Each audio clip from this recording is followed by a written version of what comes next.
Good afternoon, everybody, and welcome to the BAFA Division 1 North semi-final between the Nottingham Caesars and the Scunthorpe Alphas. We have the captains out on the field for you here.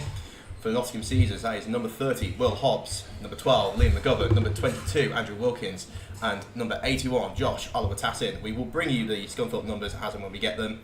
We have a roster, Scunthorpe numbers, white, silver on white, not the easiest thing in the world to see. My name is Simon Stockwell. I will be your play-by-play commentator today. And doing colour commentary, we have former Nottingham Caesars quarterback Alex Stocks. How are we doing, Alex? I'm wonderful, thank you. How are you? Yeah, not too bad. Will be an interesting game, this. Caesars haven't played in better part of a month now, probably 4 or 5 weeks since their last game. Yeah. Scunthorpe obviously defeating their team last week to progress through the quarterfinals. Caesars getting a bye as the number 2 seed in the North. And so, what we're expecting today, 10-0 Caesars, was 8-2, now 9-2 Scunthorpe. It's going to be an interesting game today. Yeah, I mean, Scunthorpe have definitely shown some promising offense and defense. Last week they were experimenting with their QBs, so it'll be interesting to see what they come out with today. If they can start passing on the Caesars, which teams historically haven't been able to do this season. Yeah, it's been a real slog against the Caesars defence so far this year. Run or pass. Only really, I think Chester have been able to get anything on them, and even then, a lot of it came off broken plays and a couple of penalties where they just chucked it deep. Yeah.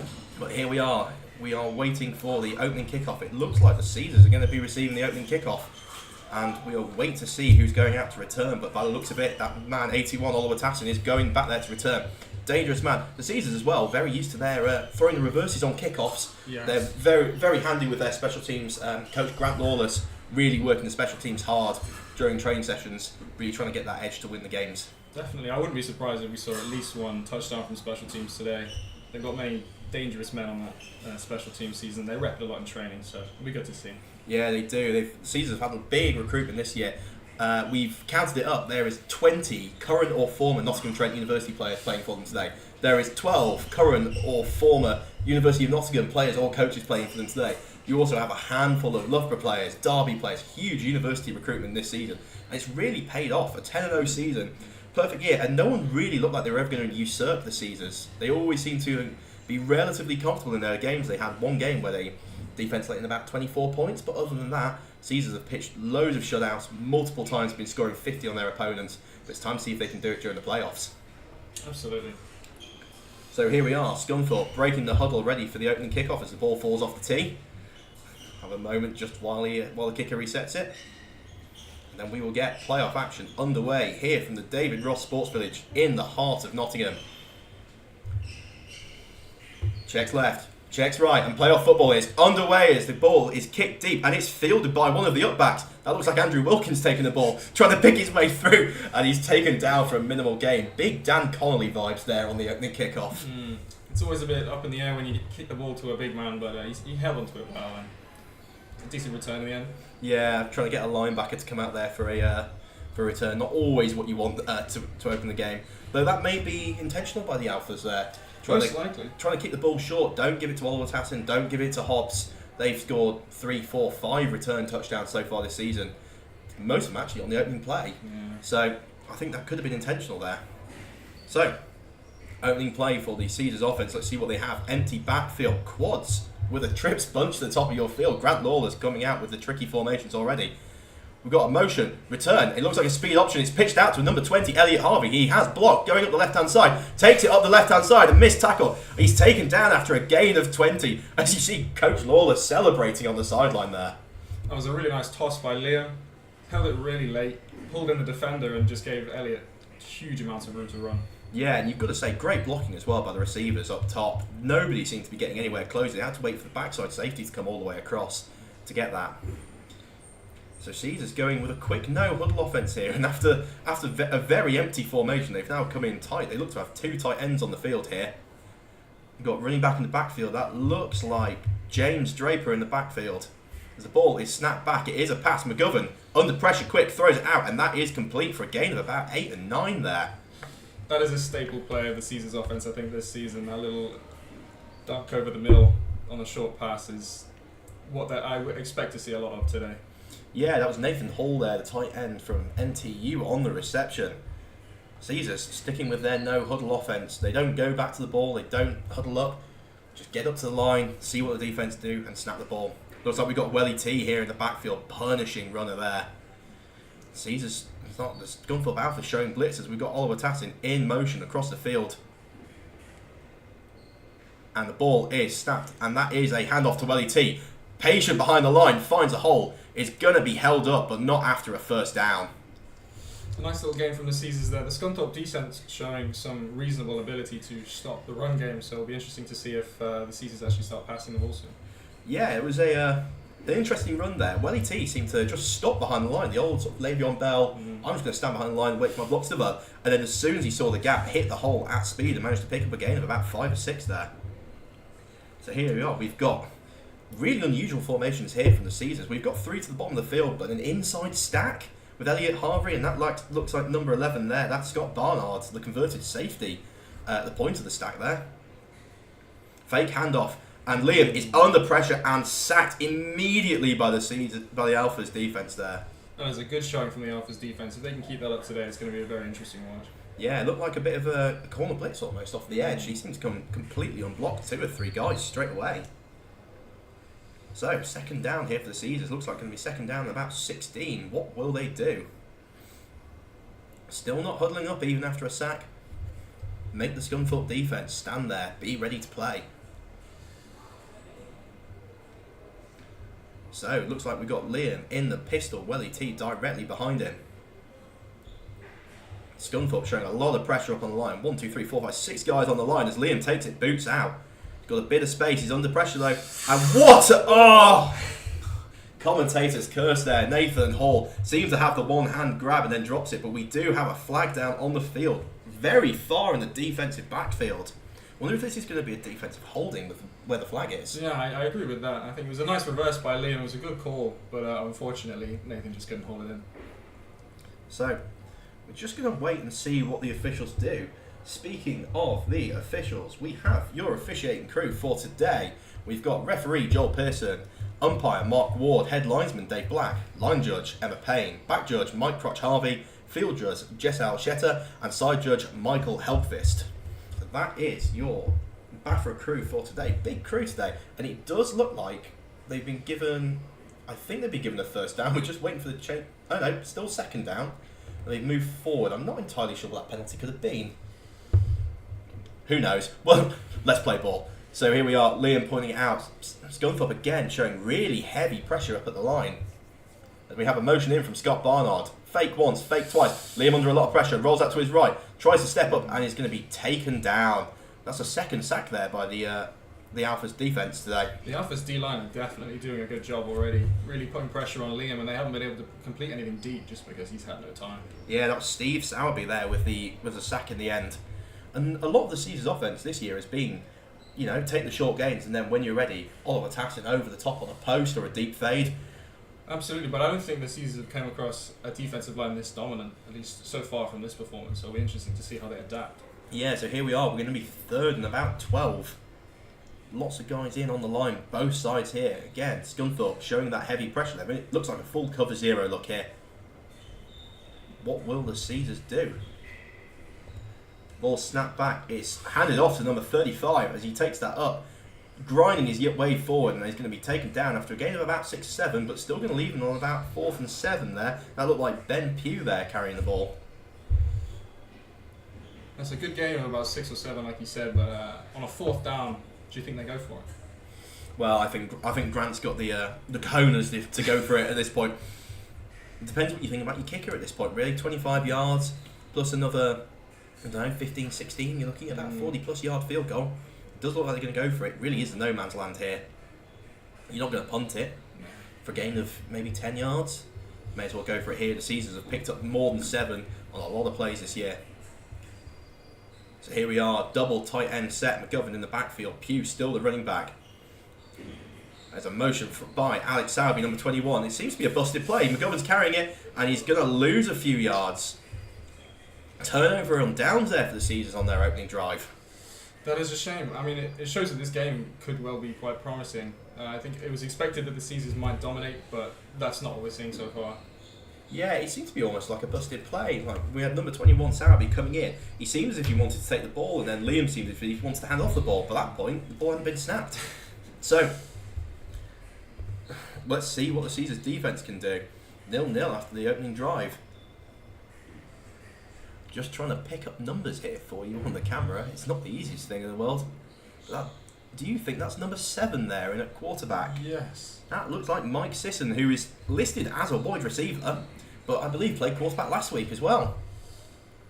And it is Sisson taking the ball. And the opening the opening snap is buried in the backfield.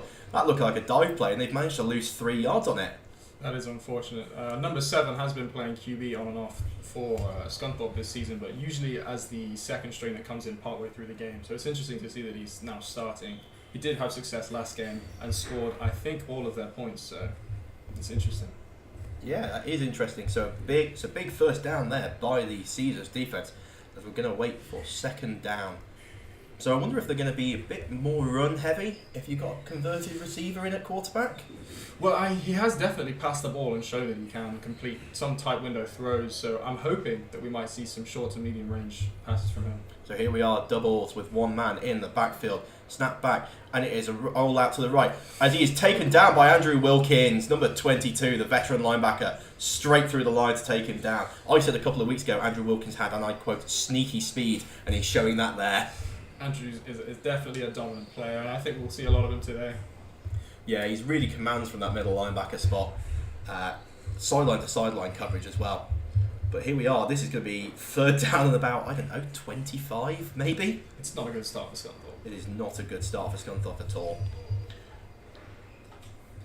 We've got Caesars number 7 looking like a threat. That is Henry Scanlon there. Thank you for the comment. Keep them coming in. Yeah, Henry Scanlon there. White helmet play on the edge. Former UON player, now UON coach. Ball is snapped back, and it's a draw play. Finds a little gap, and he's going to be taken down. Speak of number 7, he's still there, Henry Scanlon. Rob Hardwick, I'd have Wilkins' baby if it were medically possible. There we are, Rob Hardwick, long-time Caesar, retired at the end of last season, chiming in on the comments there. Keep the comments coming in, it always gives us something good to read. As we go to fourth down, about 25, and this looks like the Scunthorpe Alphas are going to be punting. So, first drive for the Alphas, with a run for a loss, big sack on a rollout, and then another run for maybe a small gain, if that. I think they're going to have to look to go to the air. The Caesars defensive line just stops the run every time. Ball is snapped back, it's a bit wide, floating up in the air. As a punter tries to roll out, he eventually gets the punt away.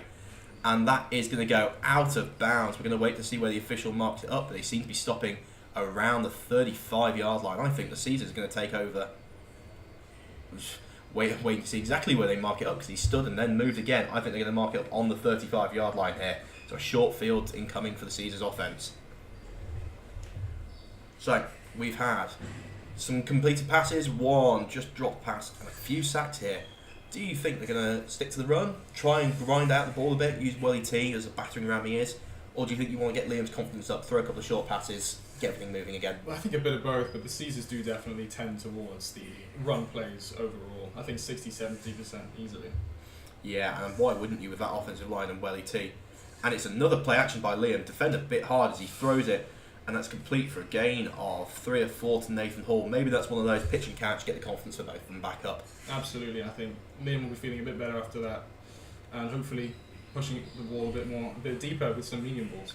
Yeah, it's interesting how the Caesars roll out to their left a lot with a right-handed quarterback. Yeah, so I think Liam's got it in him to do it, and defenses don't usually see that. I think Scunthorpe will have played minimum amounts of QBs that can do that, so might not be that prepared for it. Yeah, here we are. We've got real condensed formation, bunch trips, just attached to the line at the bottom of your field. We have Welly T in the backfield, and it is a toss out to Welly T. Oh, he makes the first guy miss. Stiff arms a second. He's still going. He's got a block. Welly T to the end zone. Touchdown, Caesars. That is a gorgeous run from him. That is some pretty poor defending from Scunthorpe as well. If Scunthorpe can't stop that, this will be Caesars' day. Yeah, you've got to get the tackling up. The first man slipped over. Welly T stiff arms the second man. And it was only arm tackles from there. And he's going to need more than arm tackles to take down Welly T. So here we are. We have the PAT to come.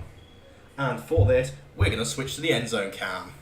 Let's have a bit of fun with this. Can you tell we've just bought a new toy that lets us switch the camera angles much easier? It looks lovely. So here we are. Snap back, hold down, kick is away, and the kick is no good. The kick is no good there. Seems to be a bit of an issue in the snap and hold.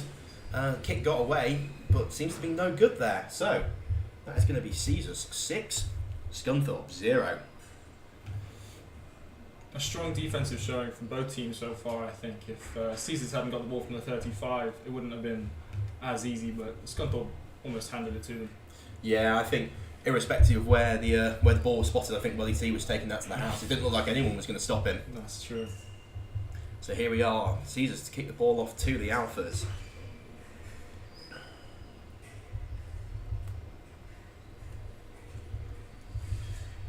The Caesars have, so far in the season, managed to convert a kick-off to an immediate score from stealing the ball from the kick return from the other team. That was impressive, yes. As much as the Caesars are kicking the ball away, there's no guarantee they won't score on the play anyway.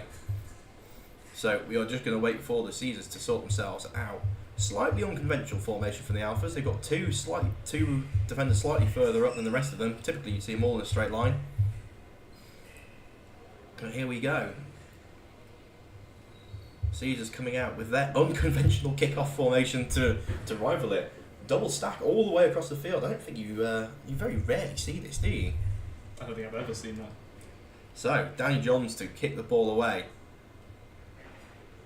And here we go. The ball is kicked away to the Alphas, and it is fielded. They're bringing it up the field.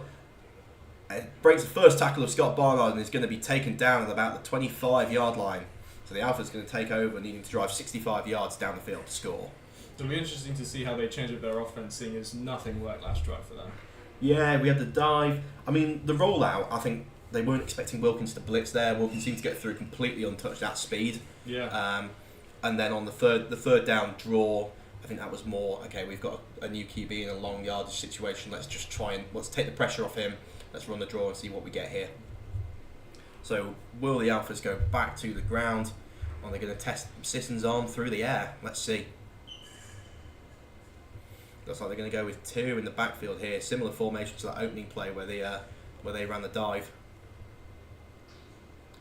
Ball is snapped back, and it is a dive again, but with much more success, pushing his way right down the field for a gain of about 8 yards there. That's a great run. That's the first good play I think Scunthorpe have done, and it'll be we hope that they could keep doing. Yeah, I think the key what there was the fullback. He managed to come straight across the formation and fill in, kick out the end player, and that let the running back go straight up the behind him. Not many teams have been able to run the ball successfully on the season, so it'll be interesting to see if they can keep this up. Yeah, that defensive line has been stout all year. You've got Sammy Robertson in at nose tackle. Henry Scanlon seeming to be in at a defensive tackle, defensive end hybrid. Karim Handy in there. So I tell you what, it's not a defensive line I would want to try and run against. Two in the backfield again, so they go back to the same play. The ball is fumbled. Sisson's trying to do something with it, and it is picked off. It seems to be picked off by Sam Fraser there, and he's still going. Oh, that looked like a botched play. No handoff given, and Sisson just tries to throw a little hitch route, and Sam Fraser picks the ball off. It did seem a bit botched on the snap, and the QB did not look very confident when he had the ball, just trying to dump it off, and looped it a bit too much, and Sam Fraser just washed it in. As a former quarterback, do you think you would just try and run behind the blocks that have already been set up and just take what you can and accept that the play's dead? I think it's hard to say, because you've got two very large men running at you. I think you have to make a very quick decision, and it's almost as if you should have just thrown the ball away at that point. I think maybe put it either somewhere that the receiving get it or nobody gets it. Yeah, I must admit, never been in that position myself. I'm usually the one chasing the quarterbacks. So here we are again, 4 to the bottom of your field. We've got a bunch of trips and then a lone receiver with a quad flow look. Motion from Scott Barnoff, orbit motion as he goes around the back. McGovern's going to throw it up to Oliver Tassin. It seems short, and that is picked off. Back-to-back interceptions here as McGovern throws a ball up to Oliver Tassin. Didn't quite get enough arm underneath it, and that's going to be picked off there by the Scunthorpe defender. That looks like to be number 24, Gareth Hughes. That is unfortunate. I think Liam's going to be hoping he gets that one back, because he just didn't quite get enough under it. I think he didn't flip his hips hard enough. I think he had more under it than he thought he did. Yeah, very much so. He seemed to want that fade to Oliver Tassin. I'll tell you what, Oliver Tassin seemed to have beaten him as well. I think that was going to go for a touchdown if Liam puts it in the end zone. Definitely. But just throws it up short. Bit of pressure there as well from the Alphas defence. So we're going to see what they can do here.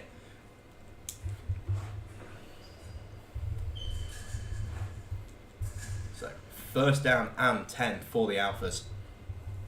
What will they do? Run or pass? It looks like we're going to have tripped to the bottom of your field. One running back in the backfield, lone receiver isolated at the top. The ball is snapped back. Sisson looking to throw it, and he throws a quick hitch to the outside. Breaks one guy, breaks a second, and he's going down the sideline for a gain of about 15. Great pitch and catch there from the Alphas. That was a really nice play. I think Scunthorpe need to get the pass game going if they're going to have any chance of beating the Caesars today. The Caesars haven't really been tested in the air, and that was a really nice play, so hopefully we can see more of that. Yeah, it just looked like a bit of off coverage, sit back, see what happens, and then they just throw the hitch. Sisson, left arm quarterback as well, I've just picked up, so I think most teams not used to playing the left arm quarterback. It's going to be interesting to see if that affects the pass rush in any way, because I think normally it does. Normally pass rushers will rush slightly differently for a right and left arm quarterback. But here we are, first down, as a handoff, it almost got botched there, and that's going to be taken down for a gain of about 1 or 2 yards. 3 or 4 Caesars in there on the tackle. Yeah, that is unfortunate. I think the running back had to take a second step to secure that ball, which might have ruined the timings of the play, and resulting in not a lot of yards. Yeah, I think a lot of the Scunthorpe issues so far, they've almost seemed to shoot themselves in the foot. You know, that interception and that play there, as much as they only gained a yard or 2 out of it, you think that probably could have gone for a few more had you got that extra step. Definitely. So it'll be second down, looks like a doubles formation, 1 man in the backfield. Looks like Dan Coombe is the running back, number 21 there for the Alphas. Caesars with just 3 defensive linemen on the field. And the play is blown dead. Can't tell if that was a false start or a offside. Well, the Caesars defense was pointing, but I think they do that even if they were the ones that false started. So. I mean, that's just the rule, isn't it? Both sides should point, see what happens. I'm almost certain if 2 referees disagree, the team who shouts louder will get the penalty. That's definitely how it works. It looks like it's going to be a false start, I believe. Ball's being moved back 5 yards. Scunthorpe has shown some promise so far. They've definitely got some good athletes, but they need to sort themselves out in terms of penalties and just losing yards. Yeah, you think if they stop the negative plays, at least, or the ones that they can control, they're probably looking to be able to get 10 yards every set of downs. It's just going to be a case of how often can they do it? Can they convert those 10 yards again and again to get down the field? So here we are, fullback and running back here in the backfield. Snap back, and that is a dive again, and he's going to follow the fullback up for a gain of 4-5 yards here, and he's going to be taken down by a gaggle of Caesars defenders. Another decent run by Scunthorpe. They are running reasonably well against the Caesars, which they might not have seen, and if they can get the pass going properly, like they've shown some glimpses of, I think it's going to be a good game. Yeah, they seem to hit the hole at speed as well there, which I think is crucial when you're playing a very quick Caesars defence. I mean, when you've got guys like Will Hobbs, Sam Fraser, Henry Scanlon and Andrew Wilkins on the field, you've got to be running at speed just to have any chance of getting away from them, let alone them breaking the tackles. So, third down here, will we see Sisson go to the area? It is an empty backfield, 3 to the bottom of your screen. Snap back, roll to the left, Sisson looking, and he throws, and that is incomplete. That is great breakup there. That looks like old fish, Mickey Fisher, number 30. That was a really nice breakup. It was just a late throw by the QB. There was lots of time that he had, but he just did it too late. The receiver was open, and he took too many steps, and eventually just pushed it in a spot where the defenders had closed down. Yeah, we converted for a first down there as well with the spot of the ball. But here we are, we're going back to 4th down. It's going to be 4th and 11 as with Scunthorpe. We're going to look to punt the ball here. So Scunthorpe's second, what you would say, relatively complete drive. A bit more promise than the first drive, you would say, but I think they've shot themselves in the foot a couple of times and just not been able to get the ball moving. Definitely. Their receivers are open though, so if the QB can eventually get a bit more consistent, it could be good. Yeah. Snap back. The ball is punted away, and that's going to be fielded by Sam Fraser. Muff the ball. Ball is on the floor.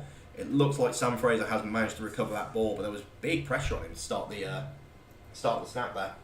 Well, when the first time you receive a ball is the 3rd or 4th punt of the game, I'm sure you're feeling a bit out of practice. Yeah, very much so. So here we are. We're going to wait to see what the Caesars offense will do. Looks like they're going to go 2 men in the backfield here. Very heavy backfield. That looks like Chris Baby and Ben Pugh in the backfield. Good lord, that is not something you want to try and stop. That is a very large backfield. And the Alpha's going to meet that with a cover 0 look of their own. Everybody up on the line. And that is a handoff to Twinkle Toes Pugh as he cuts it up, cuts it back, and he's going to be taken down. That looks like a gain of about 8 yards. He's extremely shifty for a man of his size. I never understand how he does it watching him run, but I understand that the defenders just can't touch him. Yeah, I've got to agree with you there. Trying to tackle him, you look at him and you go, this guy is never going to be able to cut inside me, and then all of a sudden you're on the floor looking at him behind you, going for another 5 yards. So McGovern so far, a lot of handoffs, passing game's not been great. Going to see, do we try and get a bit of confidence back into him if you're the offensive coordinator? Yes, I think so. Not at this play though. It's going to be a jet sweep to Elliot Harvey. Great block there, and he's going to be taken down. Big gain. Clever there from Nathan Hall, number 88. Didn't go in and bury the receiver when it would have been a block in the back, but just enough to stand in the way, make sure you couldn't quite get to tackle Elliot Harvey, number 20 there. Really nice play overall. Great run from Elliot. I mean, great blocking. Everyone did a great job. Yeah, so here we are. Caesars are moving down the field, probably gained about 20 yards already so far. Still looking two in the backfield. Looks like Twinkle Toes Pugh and Welly T in the backfield there. So here we are. Let's see what McGovern does. Is this going to be a boot? Are we going to hand this off on a bit of a dive?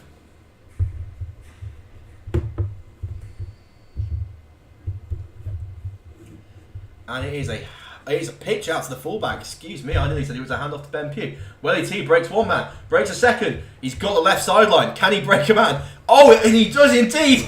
Touchdown, Caesars. Welly T is unstoppable at speed.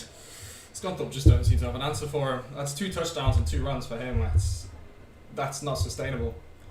No, very much not. Welly T, really imposing runner. He's not the tallest, but he is very built. And when you're built and short to the ground, you just can't tackle that. Absolutely. That low centre of gravity is a nightmare for defenders, and evidently. So here we are. Caesar's going to be coming out for the PAT. Wonder if we're going to have the snap and hold issue we had last time. We've got Liam McGovern, the quarterback, holding Danny Johns, the kicker. Just counting up, making sure he's got the right number of players. I'm going to bring you this from the wide view this time. Kick is away, and the kick looks to be... I'm just going to wait for the signal. Good. Nottingham Caesars 13, Scunthorpe Alpha 0. The Caesars have sometimes had struggle scoring, but it seems today they have none of that. They've really worked out their kinks since some of the Chester games, for example. So there we are, 13-0 for the Caesars. Quick time to check in on the comments. Lewis Thomas, how did Scanlon bag himself number 7? That is a question we're all asking ourselves, Lewis. What else have we got down here? You can't stop Welly T, just hope that you have enough bodies to slow him down. I think on that last play there was not enough bodies to slow him down. I think the first time he scored was 5 or 6 people, so how many people do you need? 11. You need all 11 and then probably another one from the sideline. So, Caesar's here to kick the ball away. As we wait to see what happens, still in the first quarter as well. Which is relatively long first quarter for these kind of games. So Danny Johns kicked it deep last time, and it was a game of a reasonable return. You're gonna hope. I think the Alphas are probably gonna want. I think everybody wants kick-off return touchdown, but I think they really need something to springboard their team right here. Yeah. So Caesar's coming out with again this unconventional formation. As Danny Johns looks to kick it away, and the ball is in the air, and that is going to be fielded by the returner. Lots of bodies down there. Makes one guy miss, makes 2 guys miss, but he's going to be taken down again at about the 27-yard line. Alpha's going to be taking over from the same field position again. Don't look like a really strong runner, but the Caesars' defense is just very disciplined, so there was nowhere for him to go. They're disciplined and fast as well. Yeah. Like, when you're already 5 yards deeper than you're expecting to be, every play, because of how quick that team can get down to the ball, you're just going to keep losing yards. Talk of quarters, that is the end here of the first quarter. So, always happens after a kick-off as well, doesn't it? You kick it off, you run all the way down, and then the officials tell you to turn around and go back the other end.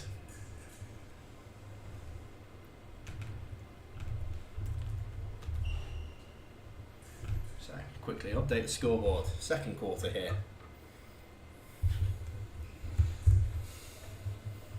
So, first quarter, quick recap. We had a Welly T run for about 30 yards to make it 6-0 to the Caesars.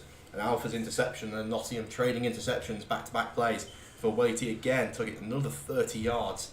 Of converted PAT made that 13-0. That is how your first quarter shaped up. So here we go, second quarter. The Alpha's really going to need to kick on here, I think, in this drive. Otherwise, they could be being 3 scores down before halfway through the second quarter. Just waiting for the officials to sort something out. And it looks like the ball is in play. 4 receivers to the top of the screen here for Sisson. Left arm quarterback, so he could be rolling out that way. And I think Henry Scanlon, number 7, stood out wide for that reason. Yes, he has. He's seen that coming. And that is it picked off? No, it's incomplete. Sam Fraser must have dropped the ball. It looked like he almost had it. It's a nice play by the Caesars defense again. A nice call out by you, by the way. And I think it was just the QB didn't put enough on it. There was receivers open, but again, he just lofted it a little bit too much, and you can't do that with this defense. No, you can't. I mean, I played with Henry for at least 4 years. I've known him well enough to know that when he stood out there, he's probably stood out there for a reason, not just because he fancies it. He doesn't want to run further to the quarterback if he doesn't have to. Double stack formation here from the Alphas, very wide as well, wide both sides of the field. Snap back to Sisson, and it's a power play handed off, and he's going to be taken down. That looks to be number 90 in on the tackle, number 22, Andrew Wilkins. Number 90 there is Aaron Anderson from the Derby Braves. Big university roster here coming through. We've seen Derby, NTU, Loughborough, UON. Absolutely, and then the Caesars have also got some players from other Prem teams through the season, so it is a stacked team. Yeah, I've been given a list of who's played for where. My favourite is Will Hobbs, who was just listed as Lots. Will Hobbs, who played for UON, Chef Hallam, and he's played out in Europe at Callender Broncos. I've probably missed about half the teams he's played for there as well.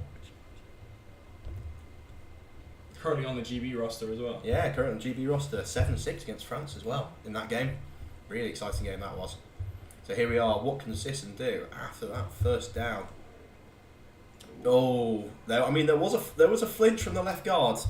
Wilkins turns around and points, and I do agree. I saw a flinch from 64, but I'm feeling that this one's going to be given as offside. Absolutely, I think he was moving a bit too fast for the refs to give that to him. Yeah, it's always one of those that if you're going a bit too quick, they're just going to give it to the other team. So it looks like the Caesars are going to be moved back here.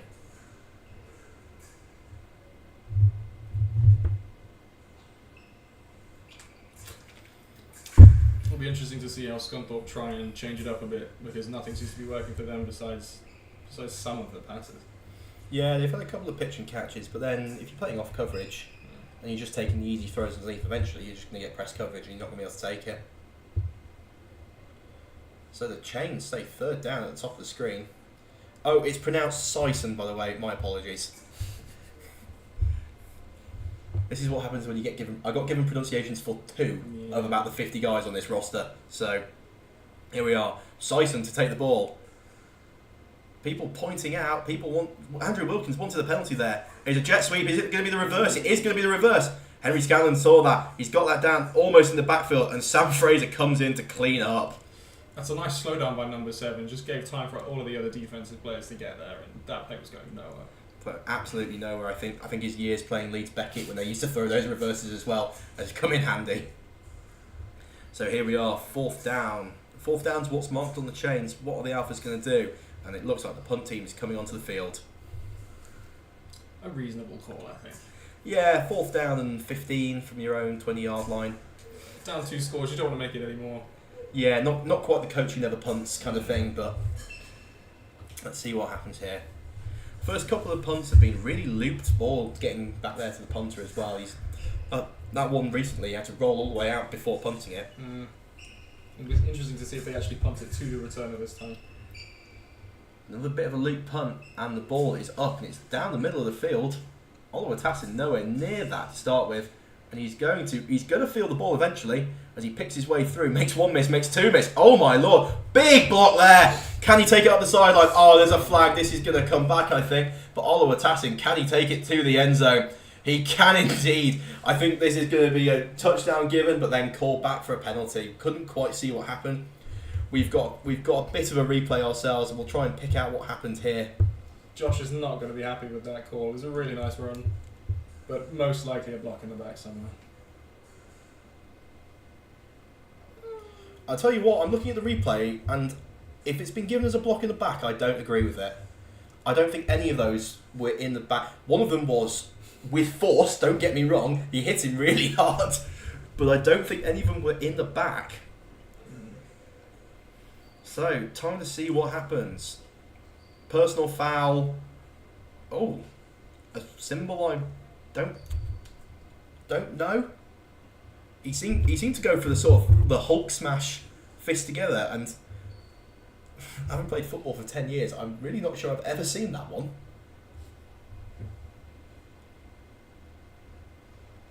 I'm currently just trying to figure out what that could have been.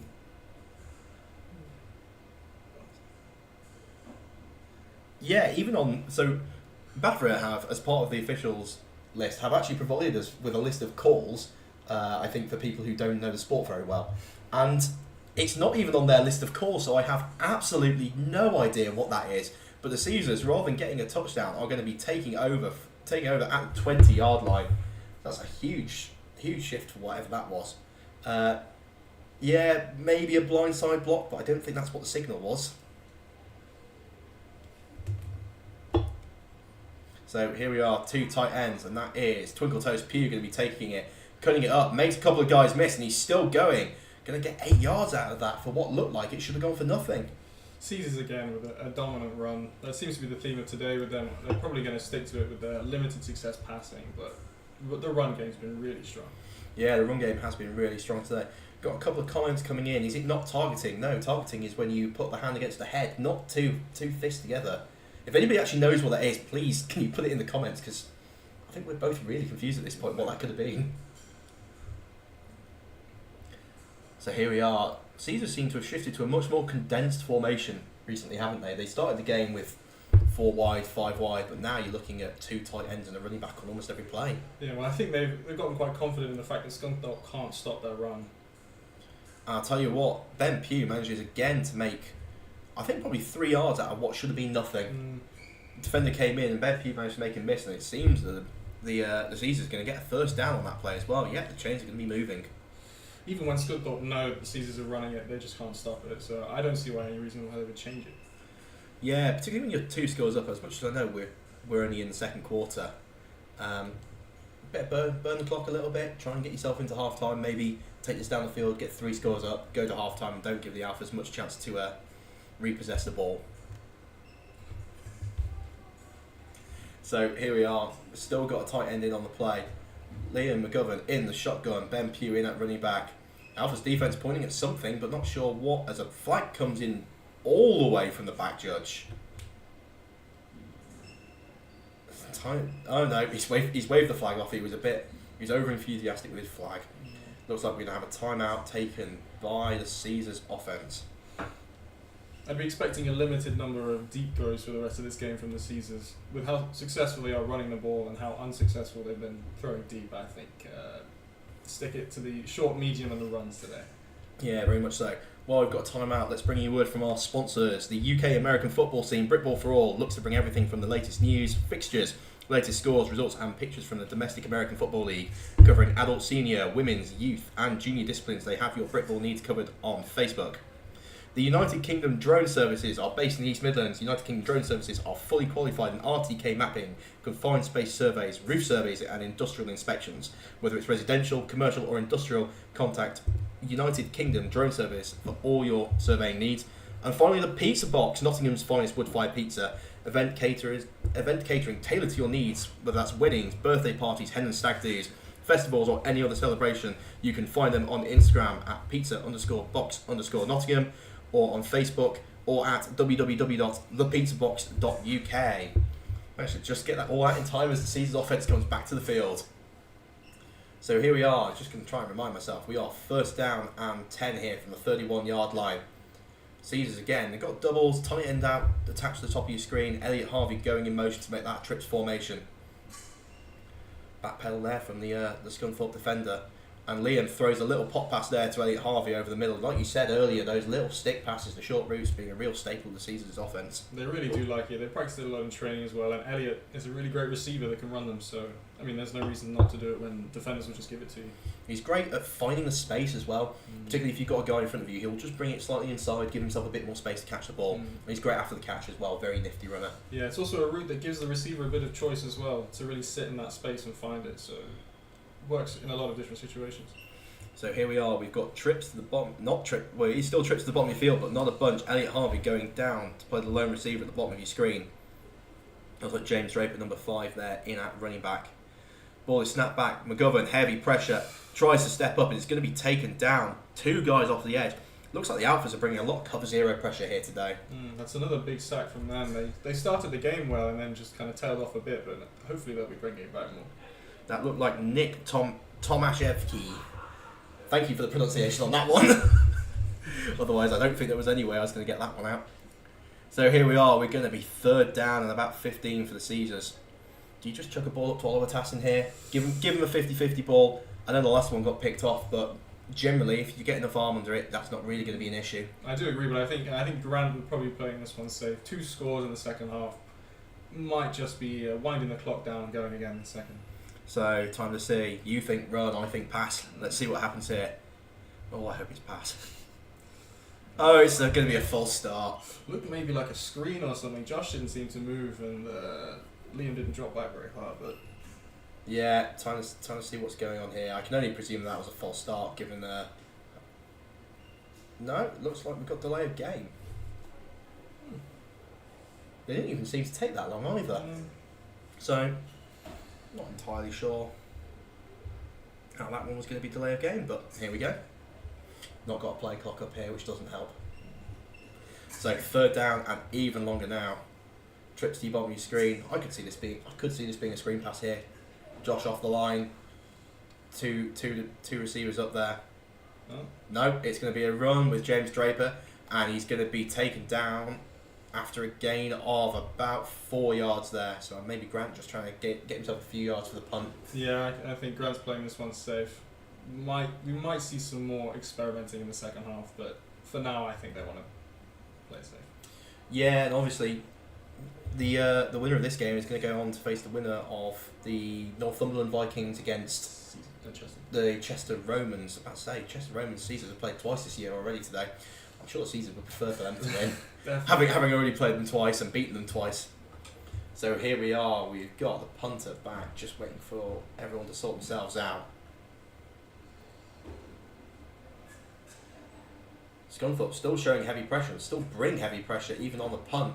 The ball is up in the air and that is going to land at about the halfway line. It looks like it's picked up by Scott Barnard, number 11, on the top of your screen. I think he kicked that one a bit too high and not quite far enough. Probably scuffed it a little bit, but this might be the first time Scunthorpe are actually in the Caesars half. I was going to say this is going to be a good test of the Scunthorpe offense here. You've got 45 yards to go because this is a 90-yard field. Possess the ball, you're only going to be going in towards the end zone. You're not trying to come out of your own half. What can you do here? That's true. I think you're a bit more confident in that second half because you're not so worried about, oh no, if we don't get yards, we're going to have to punt it away. They might be a bit more secure and maybe more confident in trying to push the ball down. Yeah, maybe they'll be thinking about 4 downs a bit more here as well. Particularly once you get to about the 35-yard line on this field.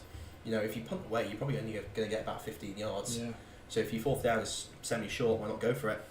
Andrew Wilkins showing the pressure, bringing the pressure straight through, and that is a screen out there to one of the receivers who's, I'll tell you what, Scunthorpe, for your next uniform choice, maybe silver numbers on white is not the best for broadcast. That was to somebody, my apologies that I can't bring you who it was. It might be number 17, Ryan Wakeling, on the reception there. Little tunnel screen there, but a big pickup there, 7 yards. That's a really nice play. They've been doing that a lot in previous games, and it's nice that they've then started to do it now because it worked out well for them. So, here we go. 2nd and 3 here. 2 in the backfield. Do you think we're going to see the dive again? Yes, definitely.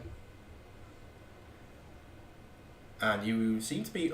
the fullback seems to go a bit wide there, but it's going to be taken down for a gain of only about 1 or 2. So I think we're going to be bringing up a 3rd and quite short here. Looked like the fullback came deep across the field as if it was stretched and the running back cut straight up inside. Yeah. I mean, for this play, I'm hoping they might do the rollout again and actually let the QB to run because there are mobile QBs that Scunthorpe have, and I think that's an easy way to get a yard or 2. Yeah, Sison has been good with his legs. I mean, apart from that Wilkins sack, where he was still looking downfield. I'm not entirely sure he knew he had Wilkins chasing behind him. Yeah. So here we are. Of course, you've now set your receivers up to the wrong side for the QB's arm. So let's see. You're going to be 3rd and very short as he goes to an empty backfield. Bring a man up to the line. Are we just going to be in chip protection here? Let's find out. Yeah, looks like it. He's going to go deep. Sison is gone deep, and that is Let's wait for the signal. Oh my lord, what a catch. Ryan Wakeling again. That is an unbelievable catch as we've got Caesars protesting on the sideline. That was phenomenal. Not a great throw by the QB. The receiver had to come back and get it, but that looked like a one-hander on the sideline falling down. Take a bow, son. Whether you were in or out of bounds, take a bow. Being able to catch that irrespective.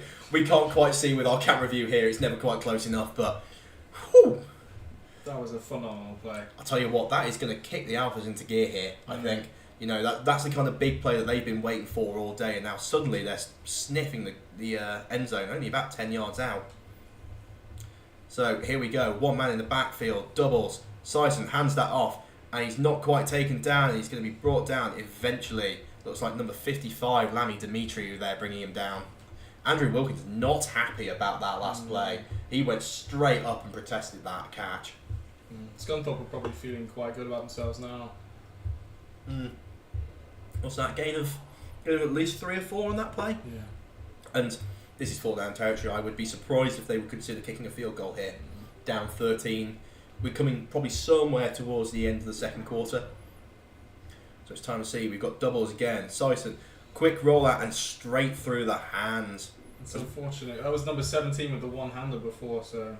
Maybe he used up his catching ability on that big catch. So here we are, 3rd down. I'm not sure he'd have got many yards even if he had caught it. He might have got a yard or 2. But we're going to be 3rd down, about 7 yards to go to the goal line. This is the biggest test of the Caesars defence so far today. So, what will the Alphas do? I think we're both presuming they're in 4 down territory here. I can't see them kicking field goals. Back into the doubles. You've got Wakeling at the top of your screen there. Sison is going to take the snap. And he's going to roll out to... Oh, I think we're going to have a false start. I don't think Wilkins was quite that quick this time. Let's just make sure this is confirmed. I think Scunthorpe are probably feeling quite confident about their pass game. I wouldn't be surprised if the last 2 plays in this drive are both passes. Yeah, so it looks like Scunthorpe took a timeout there. So, timeout taken by Scunthorpe just before that play. I think a coach took it. I couldn't see any of the players signaling for a timeout. So the coach must not have liked what he saw there.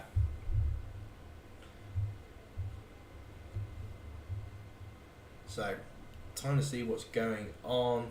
Obviously, we've got water coming on the field here for the Caesars. So, 3rd down, 7 yards. What are you doing here? As a former quarterback, you go out there, you call the plays. What are you doing? Well, I think regardless of what the play call is, I'm having the ball. But other than that, I mean, I like a screen maybe, or something a bit tricky. I'm not sure, because the Caesars defense, at least in the middle, seems quite hard to get through. On the edge, I like it more, like a quick comeback or something like that. That's what I would like. Yeah, I mean, we saw them throw the sweep reverse earlier as well, and I think if they learn to not run that at number 7 for the Caesars, they'll probably get some more yards of that. Empty set here for Sison as he looks to throw a slant inside, and he's just off the page with his receiver there.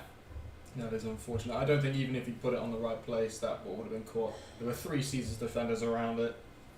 Yeah, you had what looked like Mickey Fisher flying across. You had the corner flying in as well. So, time to see what could have been done there. Oh, it looked like the Fisher brothers combining there, 32 and 34 for the pass breakup. Big fish and little fish. I think it's hard when you've got a defender running straight at you like you did there. Yeah, it always puts you off a bit. And I'll tell you what, I think we've both been proved wrong. Field goal here for the Alphas. It's an interesting decision. Interesting decision indeed. I'm not sure I agree with it, but then again, I played defence. The ball is up and it looks to be no good. No good. From our camera angle, I thought that was good. That's why I now wait for the officials. I've been caught out a few times. So there we have it. The score remains 13-0. I think that was a bit of a bad choice by the Scunthorpe head coach. I mean, as long as you don't take a sack there, or you don't get a negative yard play, you're still leaving the Caesars backed up within their own 10-yard line. Absolutely. And say, go drive the ball out. I mean, as much as they've been able to do it so far today, all it takes is a false start and then suddenly you're looking at safety. Yeah. So, yeah, not sure I would... Because it still makes it a 2-score game anyway. Yeah, 10 points by there, you're still looking at a field goal and another touchdown. think at that point, really, you want to go out and try and score. So here we go. Caesars again bringing. Looked like the tight end just waved at the DB who was trying to guard him. Scunthorpe sticking with this cover 0 look here. And McGovern throws it, and that is incomplete to Oluwatassin. It looked like it went straight through his hands. He'll probably be feeling a bit annoyed about that. I think he was definitely going to be feeling a bit annoyed about that. Slightly underthrown, you could argue, but at the same time, that's a catch that Josh should be making. Yeah, I think if you put that deeper and just let him run underneath it, that's 6 points. Yeah. I don't think anybody's going to quite catch Oluwatassin going down the field. But there we are. Caesars really had a few chances to go bang so far today. I think they need to tighten this up in the second half. I think it's just the deep balls that are currently not going great. But other than that, I think it's been going well.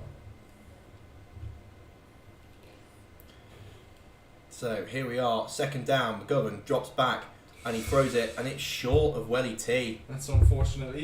The reason that ball's died so quickly is Liam was completely off his feet when he did that. He was bouncing around and not really having his feet set, so the ball just didn't have enough on it. So here we are. We're going to be 3rd down and 10.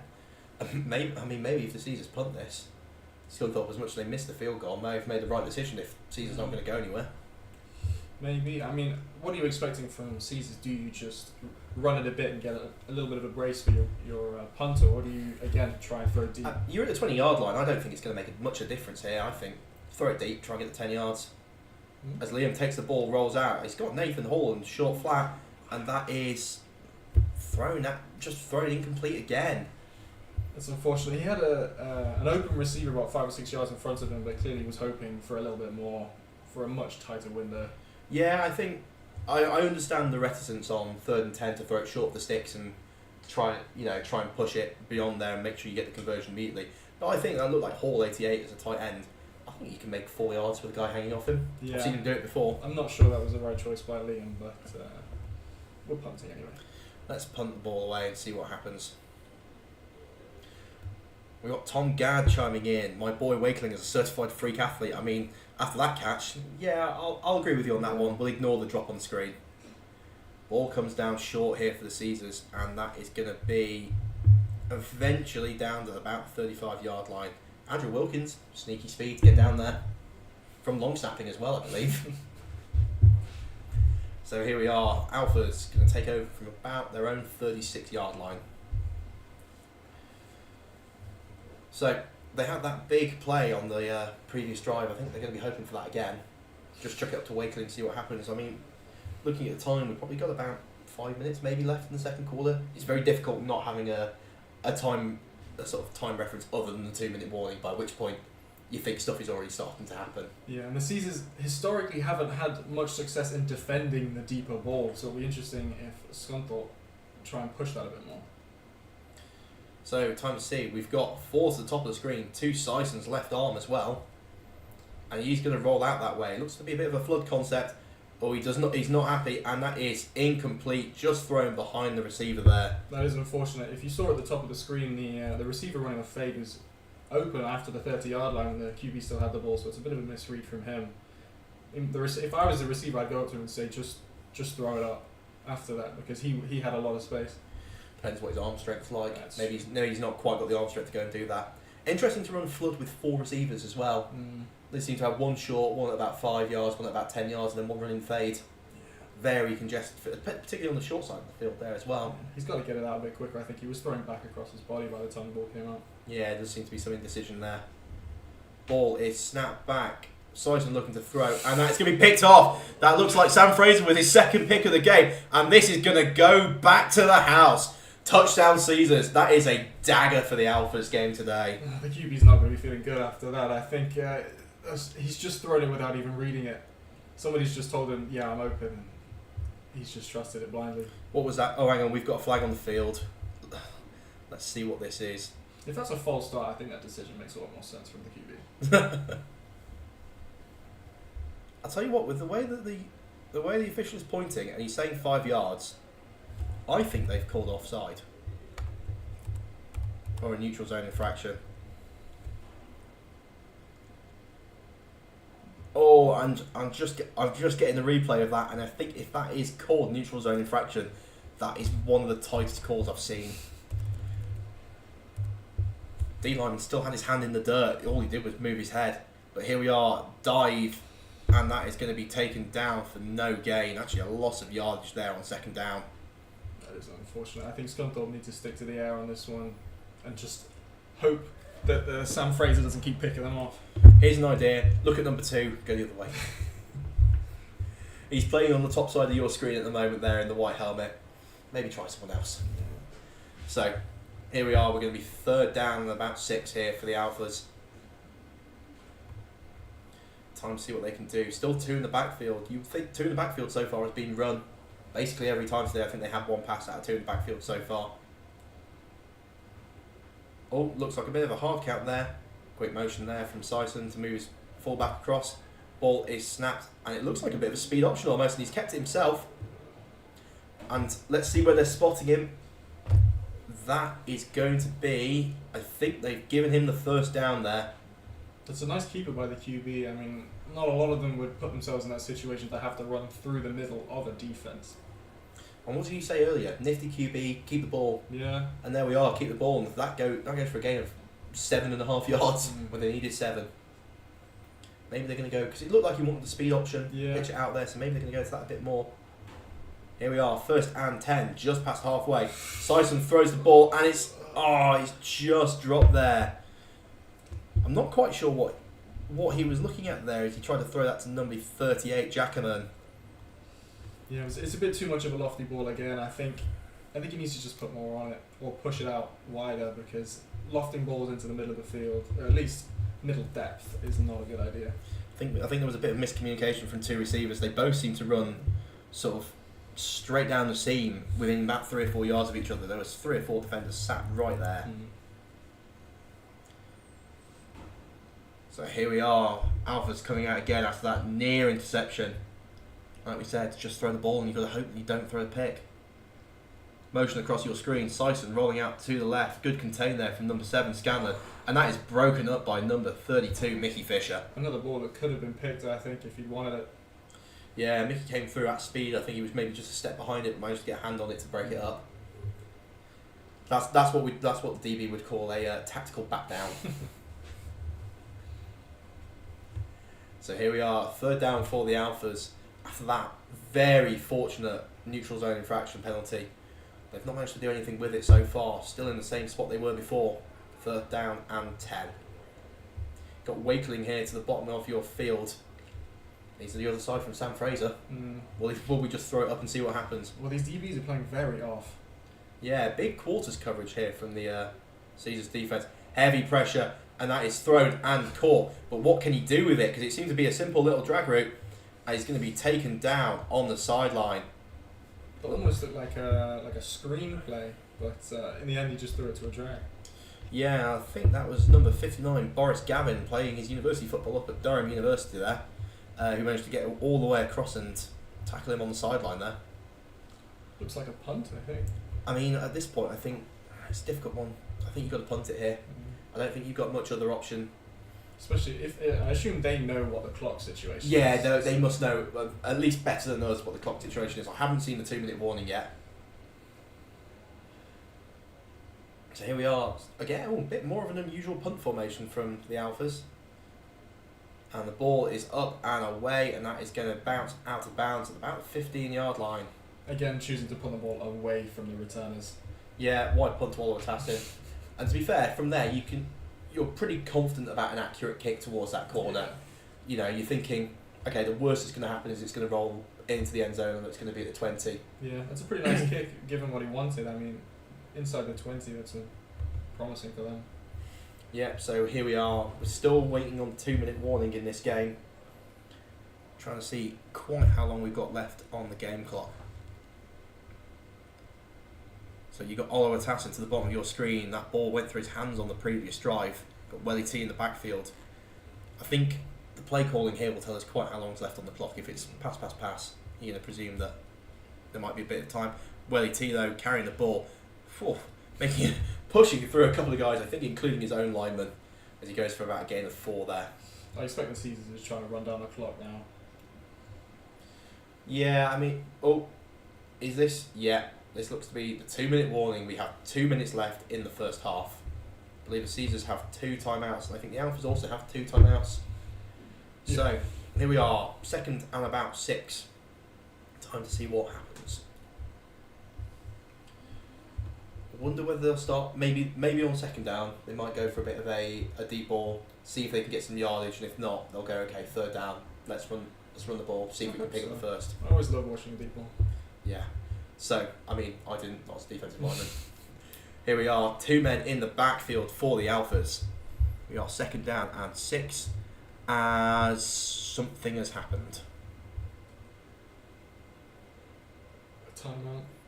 Yeah, it looks like a timeout taken by the Caesars. Obviously, Coach Lawler's not happy with something he saw there, or maybe he saw something and wants to go out and try something else.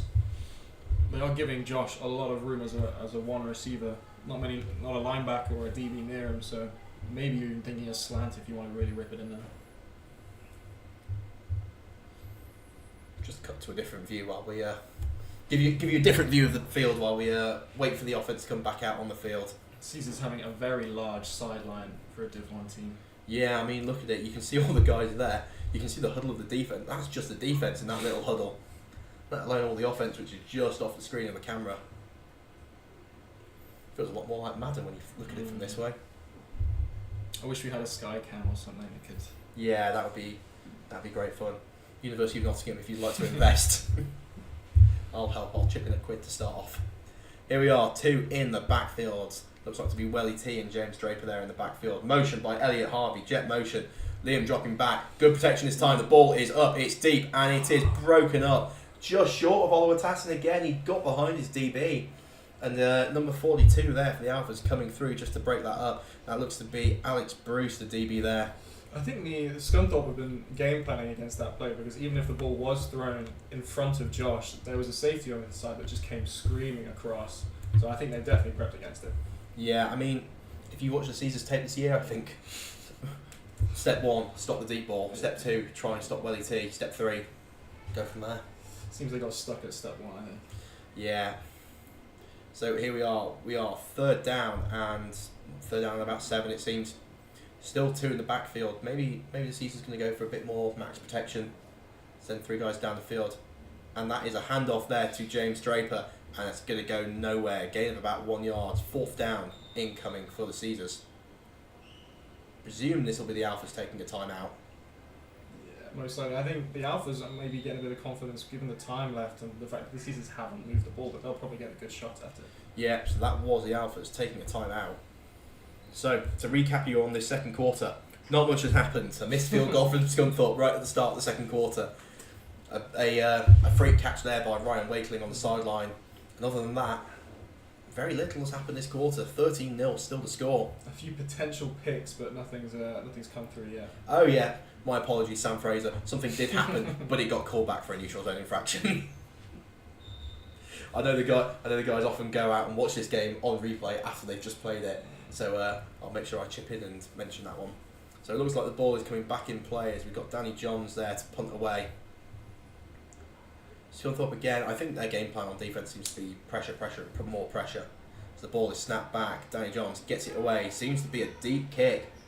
Returner coming up, oh the returner nearly got that one very wrong.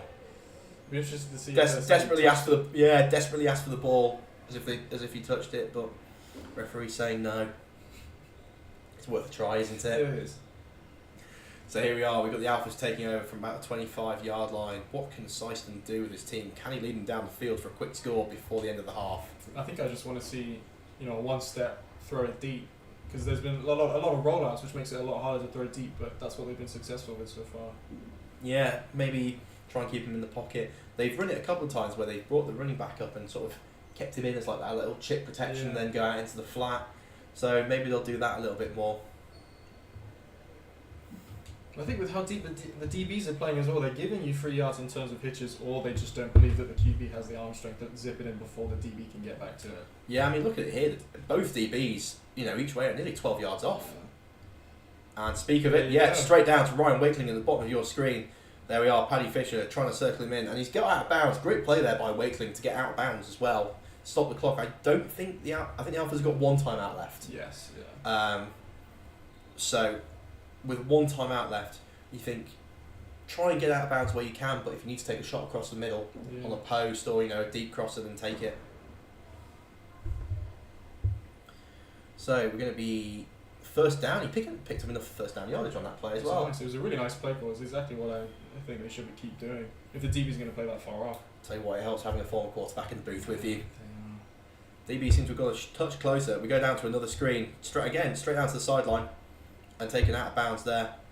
But again, to the sideline. Get the ball to the sideline. Get that clock stopped. I mean, that play would have taken only, 5-6 seconds off the play clock? Again, a really nice play call. I think Scunthorpe are definitely putting the foot on with under 2 minutes to go. I think what they're attempting to do here as well is isolate that pass rush of the Caesars. The Caesars have been getting good pressure today, so it looks like we've got Chris Hutchinson, the home wrecker, on at 99, Lammy Dimitri, number 55, and it could be Karim Handy at the top of your screen. I can't quite read the number. It is Karim Handy at the top of your screen.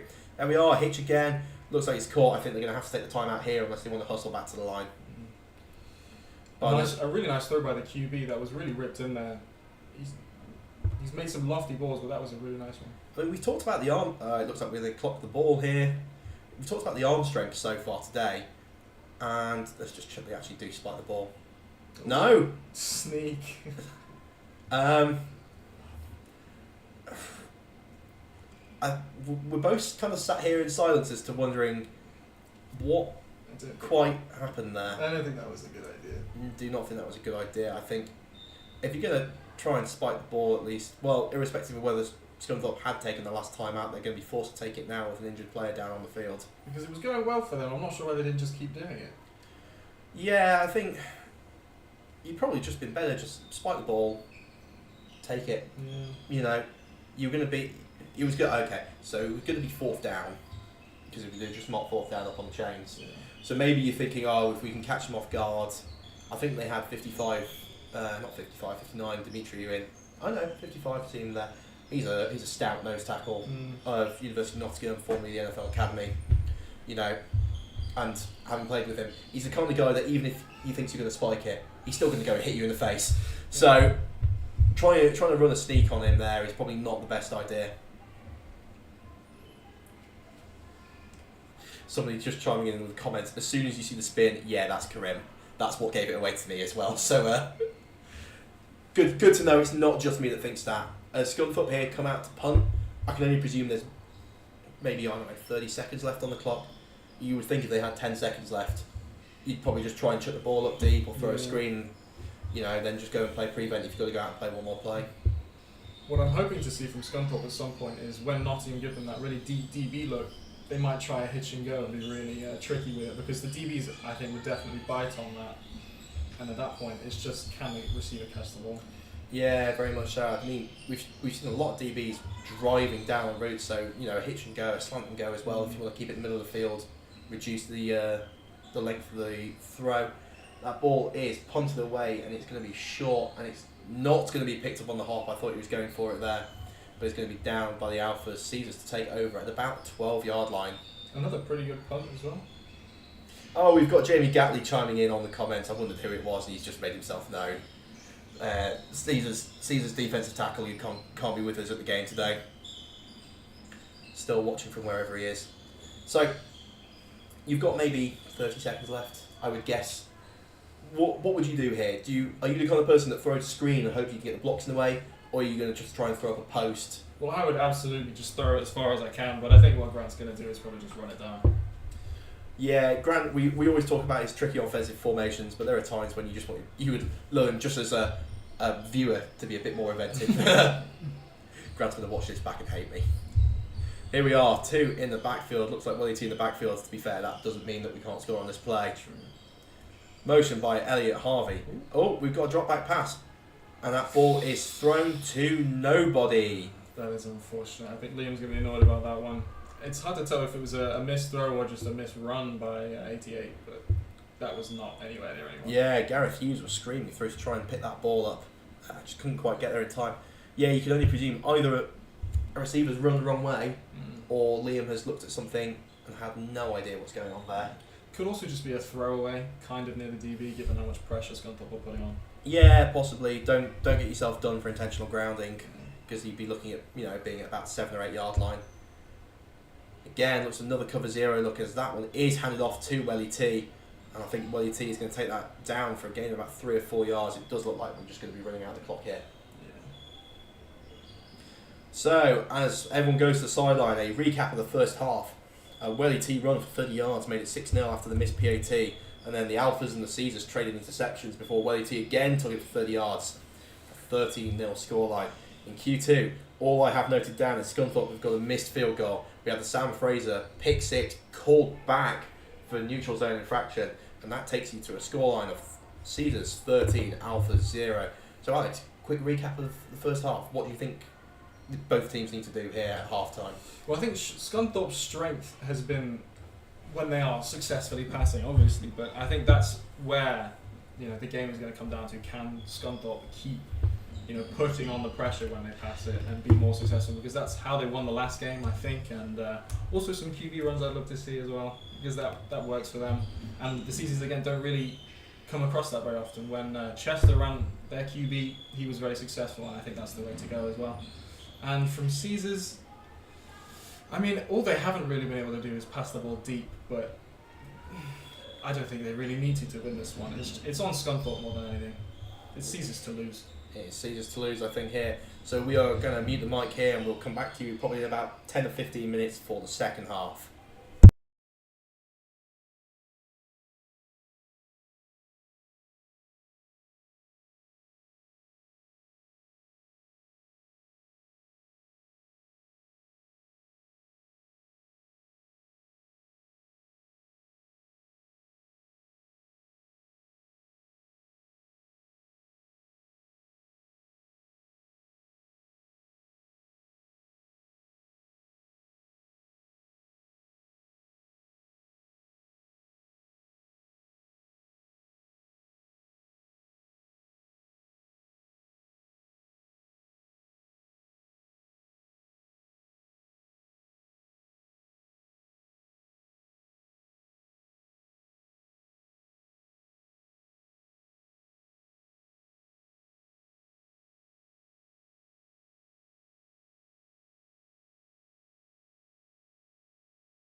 And welcome back to the Nottingham Caesars against the Scunthorpe Alphas in this BAFA Division 1 Northern semi-final.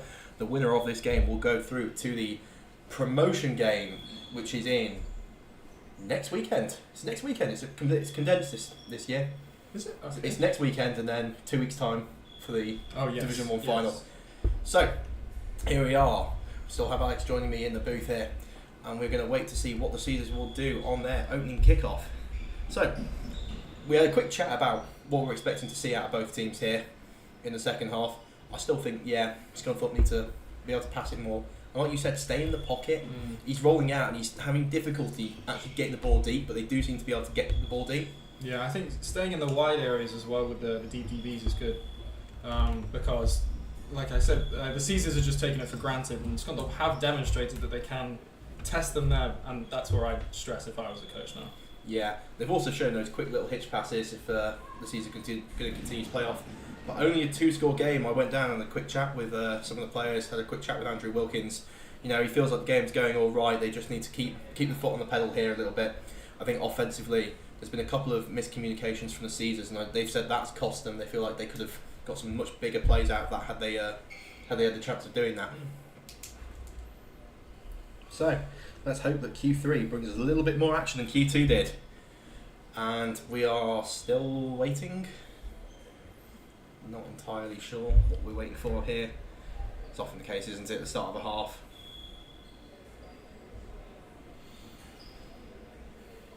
Scunthorpe again with the unusual formation. And to be fair, Nottingham with the unusual formation. Just waiting to see what happens here. I presume the refs are not happy because they're currently stood next to Danny Johns, the kicker, just waiting to see what happens here.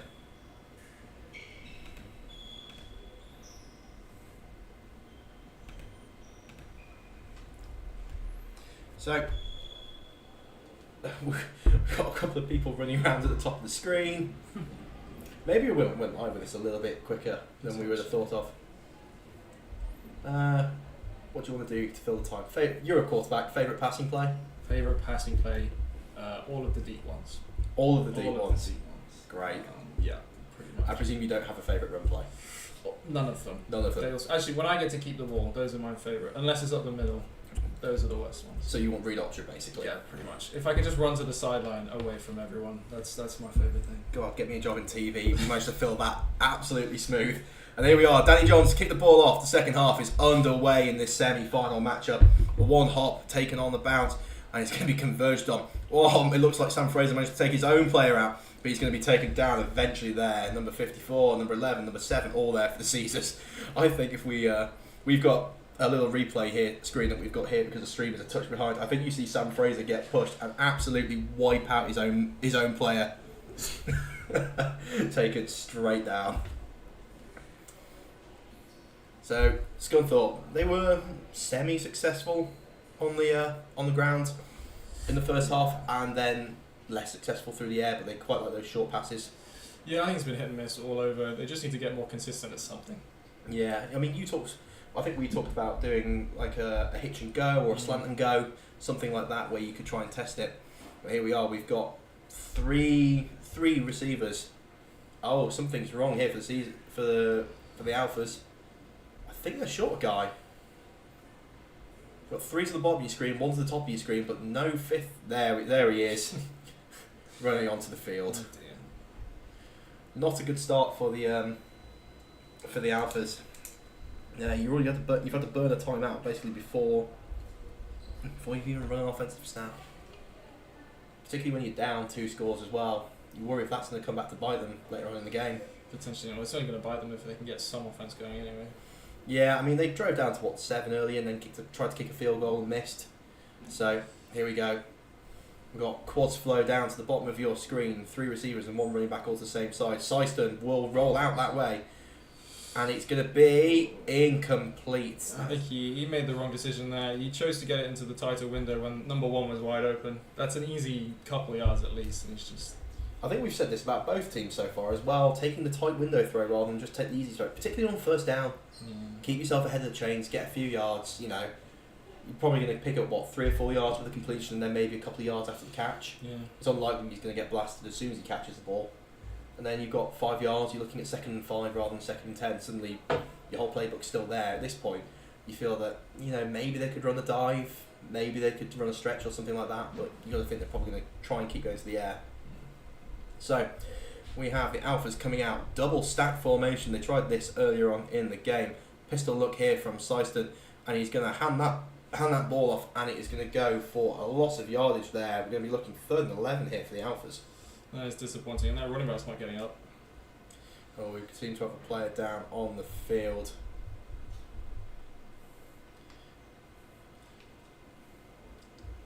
Or is that a guard or something? He doesn't look... He doesn't look running back-esque, does he? While we're here, let's just... we'll quickly put up the BAFA crew for today. So for those people who are interested, BAFA are recruiting. They have September recruitment out and available. You can find more information about that on the BAFA website. It's there, www.bafra.info. For anyone who's either played the game before, I mean, I think we all know the game is critically short of officials, really, isn't it? We all need more officials. So, you know, if you want to be involved, get yourself part of the BAFA crew, get the black and white stripes on, get the drip and come down and officiate a game. It is nice to see a full 7-man crew as well today. Doesn't seem to be too many flags either. I mean, it has been known that when BAFA send out 7 and 8-man crews, that they have been known to be a bit flag happy in the past. I think something may have been said about that because it's happened before and then, you know, it's not really happened since. So there we go. I think while we're here, UK American football scene, Britball for all. Anybody who is interested in joining the Facebook group, you can join so at the QR link that is given on the screen there. I've got a nice little toy I can just play with the buttons and bring up some graphics. How about one of our other sponsors, the Pizza Box, Wood-fired Pizza in Nottingham. Again, you can find them on Instagram at pizza_box_Nottingham. So it looks like it's going to be taking a while here for the players just get some medical attention. And I mean, we filled in so well earlier when we just talked about your favourite pass play and run play. Here we are. Yeah, it does look like an offensive line that's being helped to the sideline there. You hate to see it. Yeah, that looks like number 72, Martin Brearley. We hope you're okay, mate. So, time to see what the Alphas are going to be doing here. So, I mean, losing an offensive lineman, most people think, you know, if you haven't watched the sport, there's 5 guys there, you think, if you lose one of them and you go to a backup, it's not that big a deal. But there's something about the cohesion between 5 offensive linemen who always play together I think can't quite be replicated. Yeah, definitely. I mean, it's probably going to hurt their running game chances, not that they were huge anyway, so maybe it'll give them the push that they need into passing with conviction, I think would help. Yeah, I do think Syston really needs to take the ball here and go, okay, this is my game now to win or lose, and try and put the team on his back. I mean, I think the Caesars may have made an adjustment in the half-time. They're not quite as deep from the DBs. As we go, Syston, and he pitches the ball out on a quick speed option. Running back looks to get to the corner, and he's going to be taken down for a gain of about 1 or 2 yards. That was 3rd and 12 there. Looks like we're going to be about 4th and 9 here. The running back did what he could with that. I think he ran someone over, which was nice, but it only ended up resulting in maybe 3 yards. Yeah, I mean, it's good to see at least. Like, when you're a team and you're down 2 scores, you want those people to kind of go out there and be like, I'm just going to go and hit someone and try and juice my team up. Whereas, you know, if you just run out of bounds, everyone's like, yeah, great. But if you go and hit someone, that can kind of be the thing that sort of invigorates the team to get going. So here we are, quite actually a pro-style punt with the singular personal protector here from the Alphas. What's going to happen? Ball is looped back, bit of pressure, and the ball is kicked away, spiralling punt, and it is muffed by Oliver Tassin. Second muff punt we've seen today from the Caesars. It's unusual to see a punt that actually spins like that. It didn't go too far, but yeah. It looked like a true end over end style punt where it just went straight up in the air and then came straight back down. Maybe Oliver Tassin is more accustomed to worse punts than that. He was expecting it to move or something. Or maybe he's more used to punts just going out of bounds with these guys. Yeah, I think punts going out of bounds with these guys has been a common theme today. I think if Josh had returned that, you would understand probably why you're going to kick it out of bounds. I can't blame them. No, I can't blame them at all. So here we are. We've got trips at the bottom of your screen. Oliver Tassin now in jet motion, and it is a handoff to Welly T. Welly T runs over one guy, makes a second guy miss, cuts a third, fourth, fifth guy, and he's going to be taken down. I'll tell you what, that DB against Welly T is not a matchup you want if you're the DB. No, they almost seem hesitant to commit to it because he is just going to juke them out of something. Yeah, it's one of those, I think you've just got to go and try and tackle him with conviction. But it looks like, yeah, DB just got run over, and then another guy just completely overran him as well. When you can have a running back that in one play is going to make 7 or 8 yards, it's not a good idea for Scunthorpe. When he made more than 7 or 8 yards, it looks to be first down. The one problem with the camera setup we have here, you can't quite see the chains on the far side when you run to the bottom of the field. Here we are, we've got doubles look for the Caesars. Welly T still in the backfield. Alpha's bringing heavy pressure as Elliot Harvey moves, and then there is a flag thrown. Scunthorpe pointing like it might be a false start from Caesars. Yeah, Scunthorpe, yeah, it looks like it has been given a false start. The Alpha's doing a lot of twitching at the line though, something which you get told very early on you're not allowed to do. So, you know, maybe they could have got away with one there. Maybe the false. I actually didn't see the false start. Genuinely, I couldn't work out who it was. But the rest must have seen something to give them the false start. So here we are. They're going to be first and 15 after the penalty. I wonder if Scunthorpe are going to keep this cover 0 up for the entire game. It looks like that's all they're doing. They just want to play man defence. You know, maybe you could say that they're playing one high with this safety number 24 here in the middle. Again, yeah, they've got sort of a bit of a rotation. Welly T carrying the ball, stretch left. And he's going to be taken down. I couldn't quite work out if number 3 was going to bring him down, but he does indeed. So Welly T is going to be taken down for a gain of about 1 or 2. It's a good stop from Scunthorpe. It's nice to see that at least sometimes they can stop, and they just need to get more consistent at it. Yeah, I think what seems to happen is that the Caesars are motioning the guy across, and the Alphas are not following him, but then the Caesars are then running at where the motion has just come from.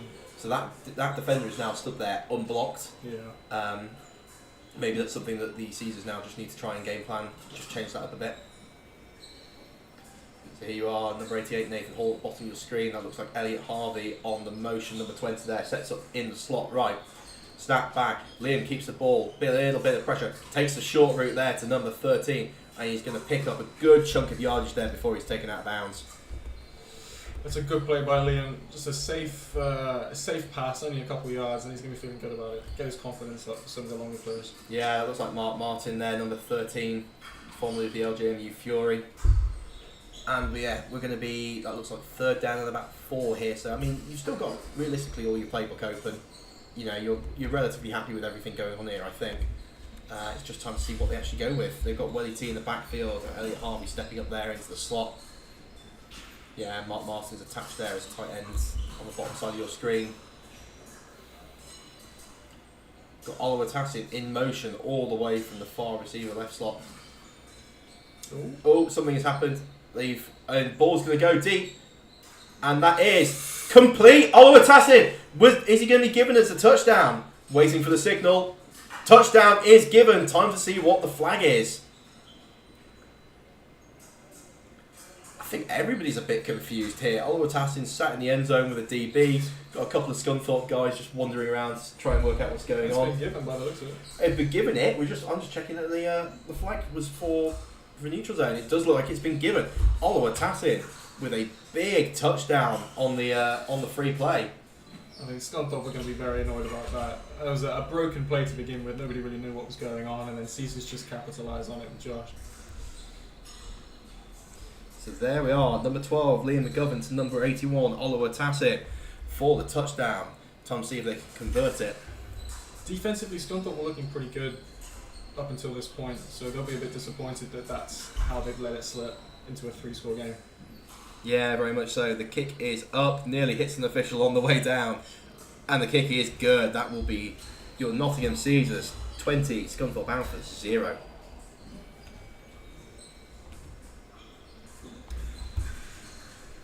Yeah, interesting one on that free play because seemingly everyone seemed to move. Yeah. Everything went. The ball snapped. people kind of looked a bit hesitant to actually do the rush and push the QB around, and that's why he just had so much time to lay it up to Josh. Yeah, very much so. For if anybody's wondering what the noise is in the background, apparently we have Great Britain fencing just in the hall below us. So if you can hear a bit of metal in the background, that's what that is.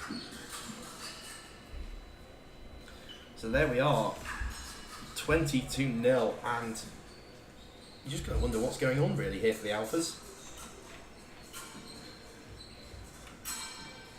It looked pretty even the last quarter and a bit. Nobody was really doing too much besides obviously call back pick sixes and things. But back in the season's momentum, I think. Yeah. So time to see what the Alphas going to do here. Do you think they're going to try and being down 3 scores in the second half? You've got to consider whether they're just going to have to abandon the run game at some point and go to the pass game and just. If you lose this game, you go home irrespective. So, Absolutely. Time to see what goes on. Looks like the Alphas are going to get to the 35-yard line. That looks to be number 89, Lewis Truman, the wide receiver, returning that. If I'm the Alphas, I want to pass 4 out of 5 times now, and only use the run to just mix it up a tiny amount because they clearly can't win this game running the ball. No, I don't think they would even have the time for 3 long drives where they would be predominantly running the ball. I think the Alphas are really going to have to try and draw the season into a hard count. They've got it a couple of times, a couple of neutral zone infractions.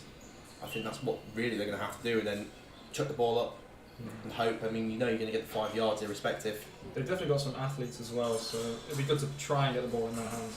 Yeah, definitely. Snap back to Syson, and it is a screen out. That is collected by number 8. That looks to be Adam Woodall, the receiver, but he's going to go nowhere. That looks like Kareem Handy coming over. Will Hobbs flying down from the safety position. Paddy Fisher there to try and clean it all up. Very disciplined from the Caesars defence as well. Yeah, so looks like a gain of 1 yard. We're going to be 2nd and 9. So far we've seen screens. We haven't seen much of the sort of short to intermediate game across the middle, have we? No, they tried a slant in the end zone, but that was nowhere near anyone. Yeah, so I wonder whether, because it looks like Syson is a converted wide receiver now, quarterback. Maybe he doesn't quite trust his vision across the middle. So here we are, drop back, blasted as he throws, and that is picked off, I think. Yeah. As picked off, but we do have a flag down. We've got a flag down in the backfield. We've got a flag down on the return. I think this is going to be a messy one to sort out. I think the one by the QB might be a roughing the passer, but I'm not sure about the other one. Yeah, I think the one by the QB is probably going to get called roughing the passer. I don't see in what universe it could be really anything other than roughing the passer, because there was a guy. If that's been called roughing the passer, I'm going to have to say this is a defensive lineman. If that's been called roughing the passer, I would have very serious objections as the Caesars sideline to that. I'm not sure what the call is for the return. We've got roughing the passer. I'm going to be polite and say that I would disagree with that call. We've got another penalty. We've got another personal foul on the Caesars. So I can only presume this means that the Alphas are going to keep the ball and they're going to go either 15 or 30 yards down the field, dependent on whether it was pre-snap, post-snap. Yikes. They look. So they've moved him 15 yards, but he's not yet set the ball, and he is now setting the ball. So they've moved him 15 yards. I mean, I think you can probably hear in my voice what I think about at least the roughing the passer. Anyway, Syston takes the ball. He's looking to his single receiver down the sideline, and that is Nice. complete double coverage, and he manages to get it down there. Like we said, I think at this point, yes, that is Wakeling, number 17, taking the ball. He seems to have been their best receiver of note today. I think we've said it. You're going home. Your season's over if you don't win this game. Come hell or high water, I think you've got to take some shots and just see what happens. Yeah, I think this is what Scunthorpe should keep doing. Push the ball out wide. Give your guy a one-on-one. That was a 2-on-1, so good for him. But give your guy a chance to go and get the ball and prove that he's the better athlete. Yeah, here we are. We've got Wakeling again, isolated to the bottom of the screen. New formation here for the Alphas. We've got sort of split gun look in the backfield. What will they go for out of this? And it is a run up the inside, a little sort of inside zone there.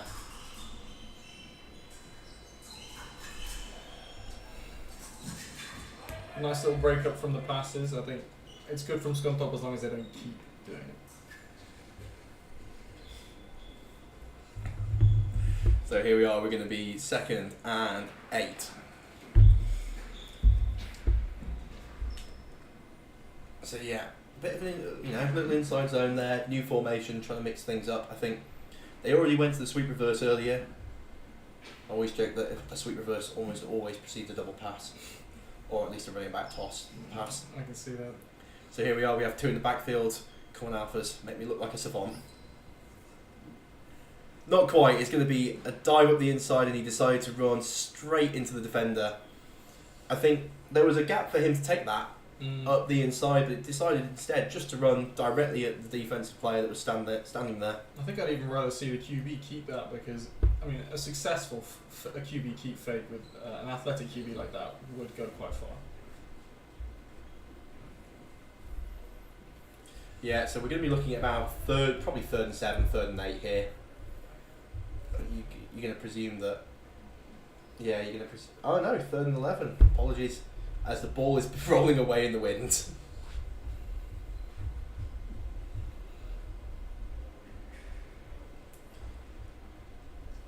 So here we go. We have Seiston coming out, still 2 in the backfield. You've got to think, I would say 3rd and 11, this can't be a run, surely. No. But time to see what this is. Here we are, there's the fake you just mentioned. Rolling out to his left. Chucks it deep, and that is incomplete. There was a good amount of power on that throw to say that he was rolling out and he was running towards the sideline, but unfortunately the season saw it all coming and put 2 guys right in front of him. Yeah, that was Wakeling again, number 17, who was the target. I think he just managed to get over the top of the first one, but then yeah, break up there. So Alpha is looking 4th and 11. You're going to presume that this is going to be a offensive play, going to be a pass. Yeah.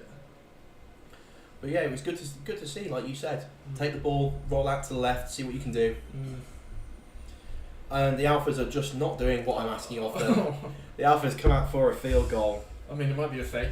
You never know. I think a fake on 4th and 11. This would be interesting, but they've done it. They've done everything against what I've said so far today. So snap back, hold down, kick is away. It's a high looping kick, which doesn't even have the range to make it to the goalposts. I think both times the Alphas have kicked it, they should have done something else. But it's not a call that I think they should be making. Yeah, I think it's a difficult one, isn't it? 4th and 11. It's not 4th and 3. You can you can be there like, okay, yeah, you definitely made the wrong call.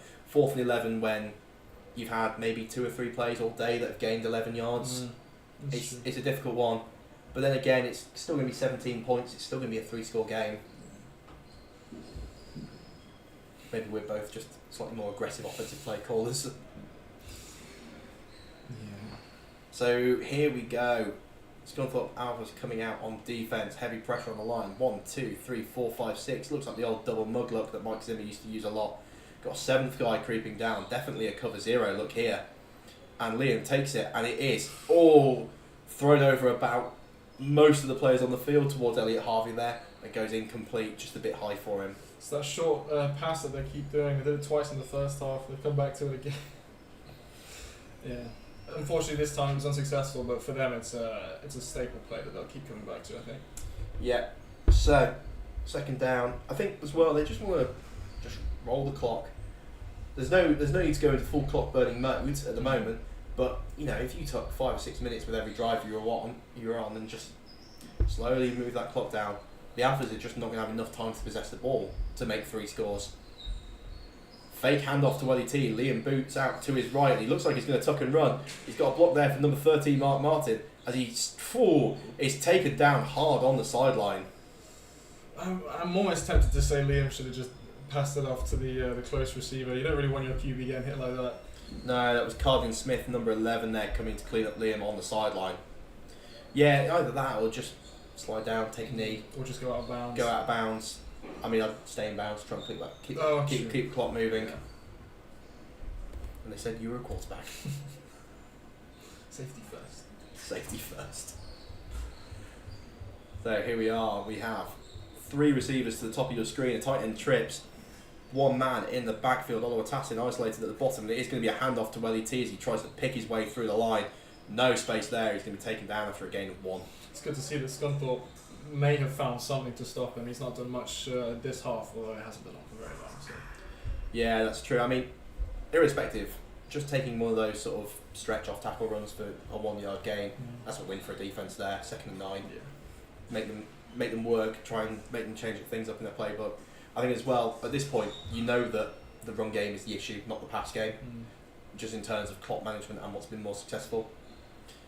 Here we go, 2nd down, you've got 3 again to the top of your screen. It's going to be a fake handoff to Welly T. Liam sets up and he throws it to the short receiver. That is Mark Martin who fumbles the ball. Ball is on the floor and it looks like the Alphas are going to be taking over.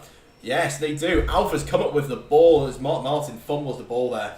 It's a nice pass from Liam. It's just a shame. I think Mark didn't hold the ball close enough to his chest. You know, they say, 3 or 4 points of contact. I'm not sure. I hear all the running backs talking about it, but he did not do that. No, it looked like he had it in both hands as well. So there we are. It looks like the Alphas are going to take over just past halfway line. They're going to have 43 yards to go to score. I think we've said this once before, but I think they really feel like that this needs to be a drive where they get a touchdown. Yeah. Whether that's on, one deep play or whether that's a methodical drive, I think they have to take 7 here. Yeah, I think the Scunthorpe would be taking some deep shots out wide. Just look for the one-on-one. It's not both sides with this defense from the Caesars, so you might as well give your guys a chance. So, doubles look here from the Alphas on 1st down. 1 man in the backfield. Trying to work out where number 17, Wakeling, is. He seems to have been the primary receiver today. Ball is snapped back to Syston. He's looking deep and he lollipops a ball up and it's going to go short, incomplete. 2nd down incoming. Hits as he throws, I think. There's no way. He wasn't even set to throw out that wide and he just kind of lopped it over his chest. He didn't have nearly enough force on that to get that. Yeah, I think he's trying to read his way through the defence and probably just can't get through it quite quick enough to get it out there. He looked like he was trying to get it to an open receiver, but I think he just came to it a little bit late, that was all. Yeah. So here we are, 2nd down. You're going to have quads to the bottom of your screen. 4 receivers down there. 2 Systons left arm. I think a rollout's coming here. Number 7, Henry Scanlon lines up wide, expecting it, and that is what we do get. And he takes the short receiver, but it's incomplete there. Couldn't quite hold on to it there. Number 1, that is for the Scunthorpe Alphas. There was good timing from him, but again, I don't think he set his feet properly. Not that you can set your feet so much in a rollout, but he didn't have them set up in the way that you'd want.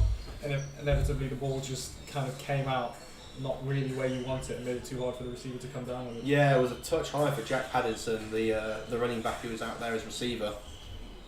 Timing was good though. Timing was very good, and again, like we've both said, take the shorter route, try and get the yards where they're given to you. We've got trips to the top of your screen into the condensed bit of the field. 1 running back very tight up in a pistol, and then receiver this gives me to a the sense that bottom. this guy's going to be on a slant at the bottom. They've been doing this before. Oh no. Syston steps up, tries to make a man miss, does make a man miss. He's going to turn a corner quickly, and he's not able to. He picks up a gain of about 3 or 4, but we're going to be looking 4th and 6 here for the Alphas. They're going to need to pull something out for this. This is the drive for them that might either start or just finish them. And talking about start or finishing it, this looks like punt unit.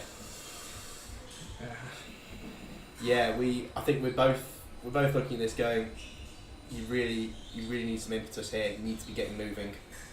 I'm not sure punting gives the right call out to your team either. Kick the ball away. Caesars have already scored 20 points on you, and they arguably could have had a lot more. And the Caesars haven't been that successful in the last couple of quarters. So, give them the chance to actually try and do it again. I think they get the ball back. So we've got a flag down in the defensive backfield. Wonder if this is delay of game like it was thrown earlier.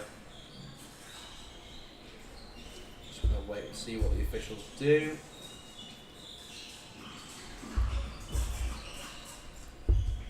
Yeah, we've got a delay of game call. The Alphas can be moved back 5 yards. Still 4th down.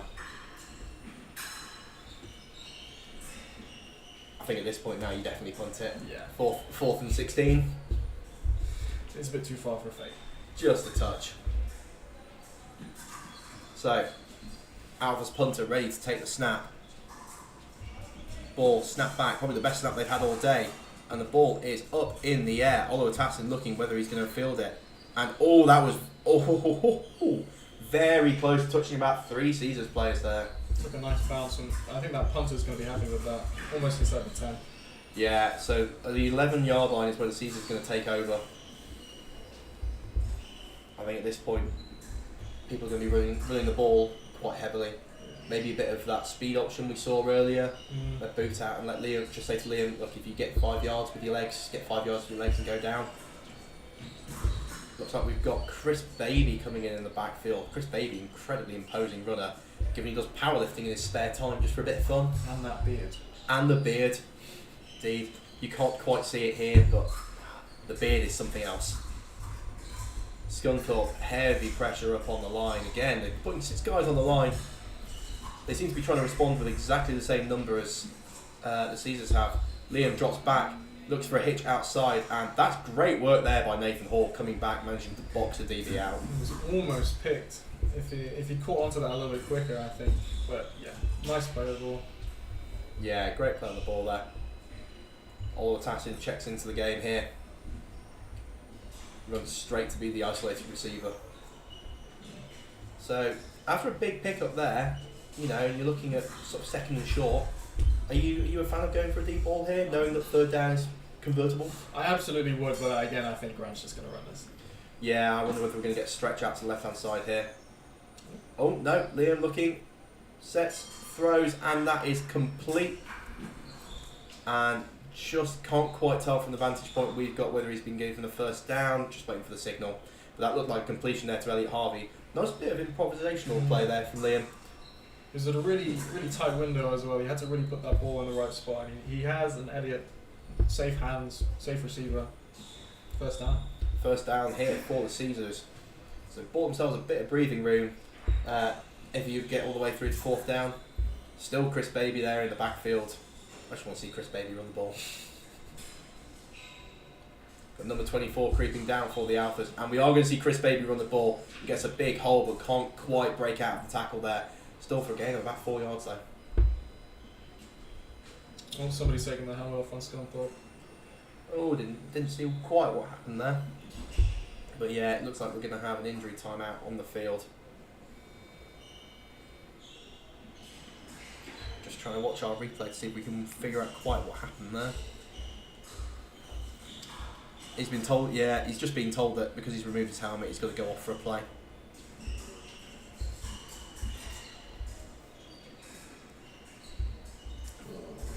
Okay, yeah, it looked like just he got blocked late in the play, and I think it's just taking a knock to the head. Just gonna make sure he goes and checks out, make sure he's okay. Second down, we've got bunch formation to the bottom of your screen. Chris Baby towards the bunch formation. I'll be putting my money on a toss play here. You might be right. Fade incoming. Oh no, it's inside zone. Grant's just mixed it up to annoy me. Great run there by Chris Baby. Taking that down after a big gain as well. I think that's going to be enough to, move the chains. I mean, if you're Scunthorpe now, what's your mentality got to be like? 3 scores down and a third, and they keep making first downs on one run play. I think the mentality here, if I was playing defense for the Alphas, would be that if I had even a remote shot at the ball, I'm running full speed into it. You know, and also think about, rather than taking the defender straight to ground, wrap him up and then give you guys a chance to come in and punch the ball. Here we are, flipped formation. Now we get the toss. Oh, well done. Chris Baby taking the ball out wide. Runs over 1, runs over 2. Chris Baby nearly picks up a first down there.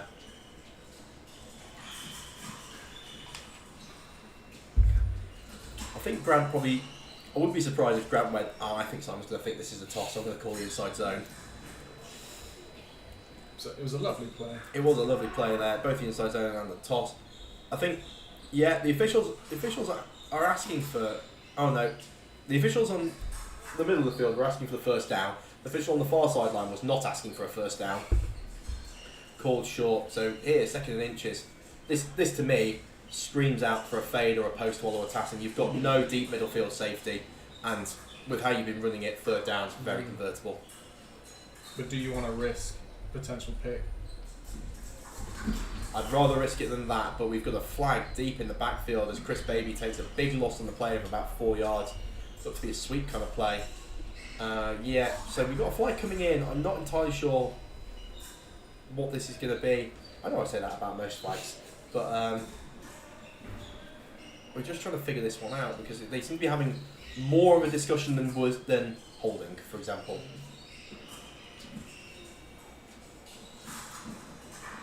So we're just going to wait while the officials figure out quite what they've got going on here. Looks like we've got James Draper, number 5, checking into game. Chris Baby's had his spell. Caesar's going a long way back.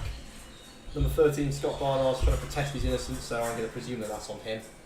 Yeah, most likely. Trying to see if we can figure out quite what happened. Flag was thrown very early in the play.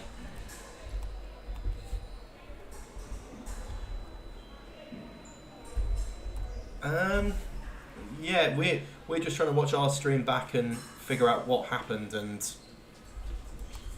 I think this is going to get called for blocking the back, if I'm honest, with what went on. Scott just tries to throw one of the defensive linemen early, and I think they're going to call him blocking the back. Yeah, and given his hand signals and what he's saying, I think that's what they're asking for.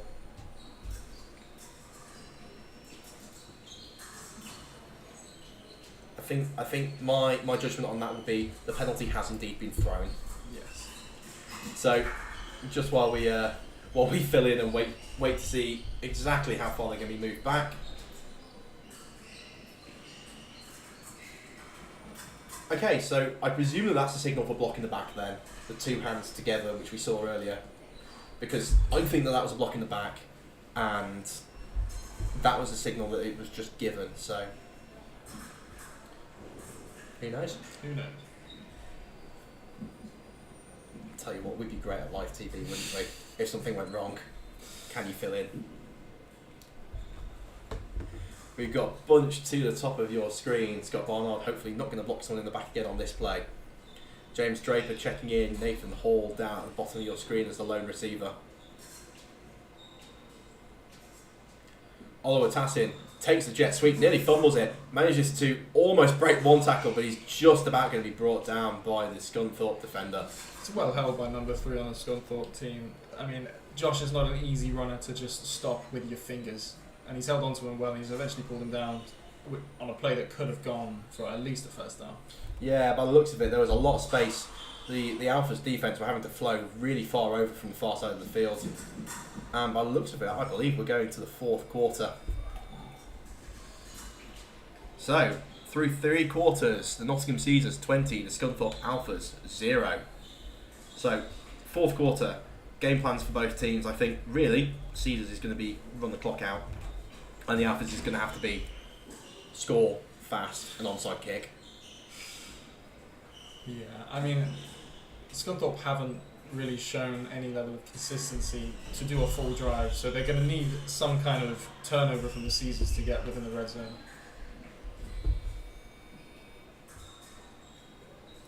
So, given it has just ticked over 2 o'clock, we will try and keep you updated on the score in the other semi-final. See if we can work out exactly what's going on there. We won't be able to get much of it to you because we're expecting this game probably to end in the next half an hour. But for those games, we will try and tell you what is going on. We have motion here by number 20, Elliot Harvey, sets up slot left. And I think, are we going to get a free play? We are going to get a free play. Throw it up deep, and that is going to be... it's not even going to be a free play. They've called it dead already. Let the boys play. So yes, we will try and work out what's going on in the Northumberland Vikings versus Chester Romans game. Chester are generally alright at putting score updates up. Yeah. Even on away games, Chester have been known to put a few updates up. Oh, the game is going to be live streamed apparently. That's good. That is good indeed. So we can try and get some of this to you as well. I've currently got one laptop running one stream. My phone's now going to be running the other stream. Very good. So, 4th quarter, Caesars up by 20, and I can't work out what's going on here, can you? It looks like the Caesars are being moved back 5, Yeah. which would make sense as to why they then got called dead quite quickly if it was a false start and not an offside. Something I think is interesting to mention is the Scunthorpe Alphas versus Northumberland scores. Both times Northumberland won first 28-0 and then I think 24-13, so a 20-0 for Caesars now is an interesting score. Yeah, and I can tell you now that the Vikings are currently up 6-0 against the Romans. I think they've just scored because they look like they're about to kick off back to the Romans on what looks like a very wet field. Here we are, doubles both sides. Liam takes the ball, looks out into the flat, and that is caught. And he's going to be picking up a gain of about 4 or 5 there. Yeah, so that was a short gain on a little swing pass there. That looked like, number 6, Niall Simpson, formerly of Loughborough, now of Leeds, Beckett, taking the pass there. And I think the Caesars are going to come out to punt here. Playing it safe, definitely on a 3rd and 15 with a screenplay to your running back. They don't want to take any chances. Yeah, very much so. So here we go, Danny Johns to punt away. He's had a couple of good punts today. See how far he can pin back the Alphas.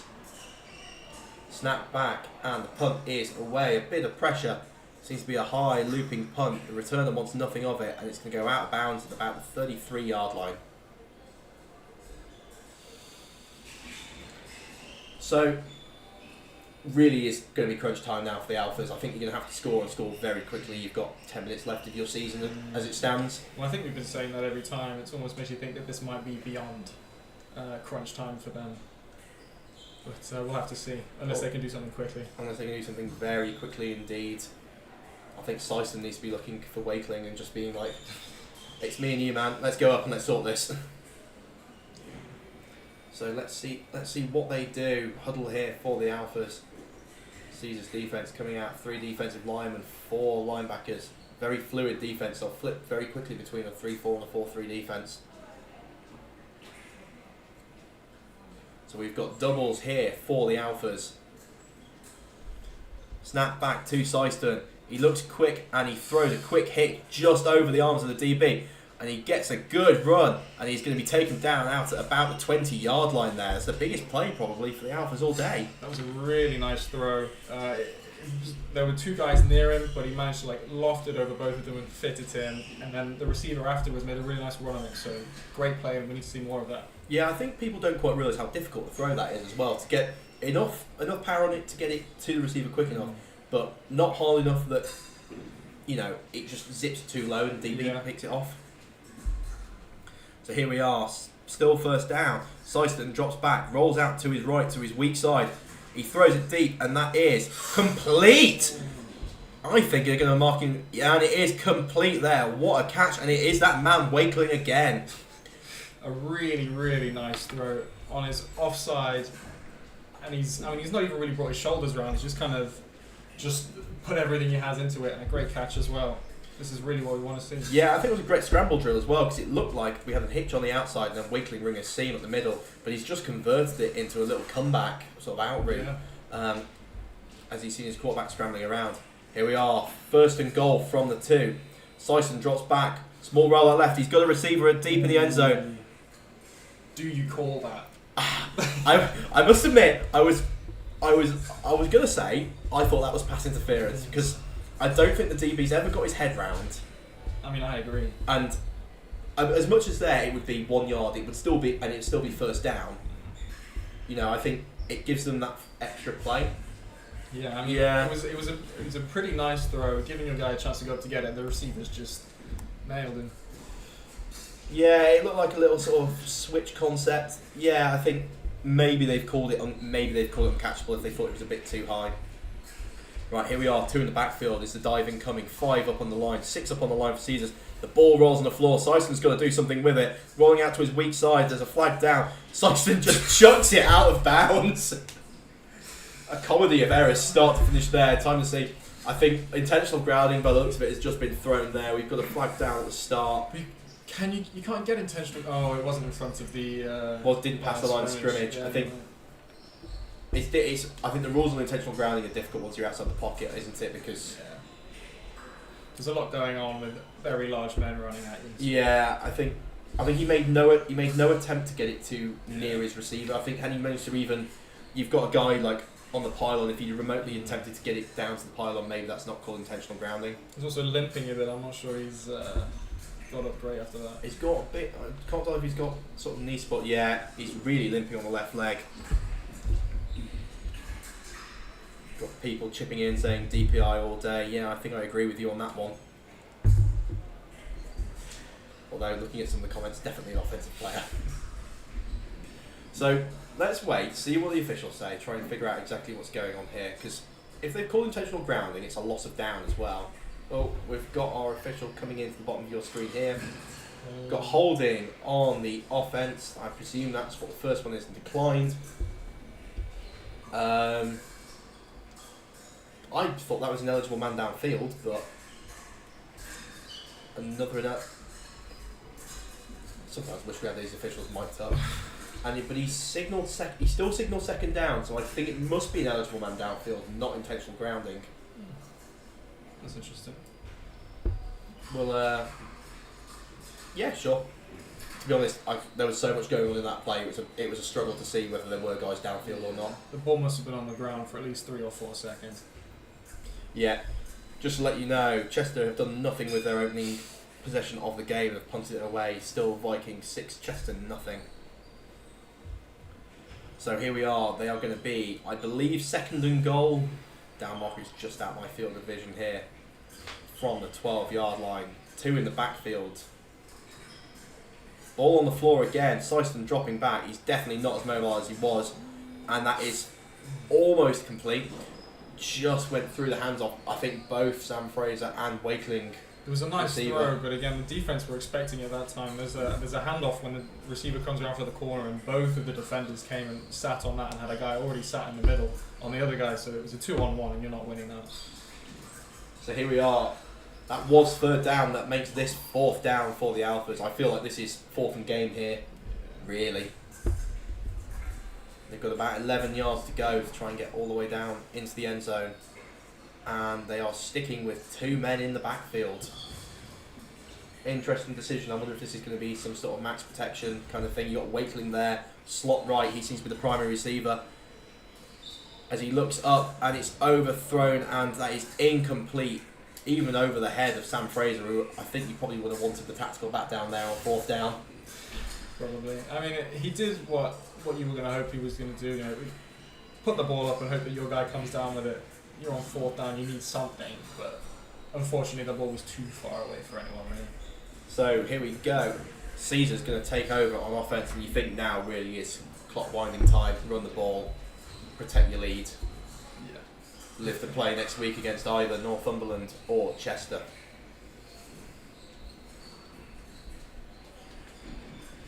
Yeah, it looks like we've got the heavy set in here. 5 offensive linemen, 2 tight ends. It looks like Niall Simpson, the running back in the backfield. Oliver Tassin, the lone receiver at the bottom of your screen, and it is a toss out. And he just runs straight through at speed, manages to pick up about 5 yards. Actually, that was a great run. Very strong run, Niall. I mean, he's gone through at least 3 people, gained 5 yards.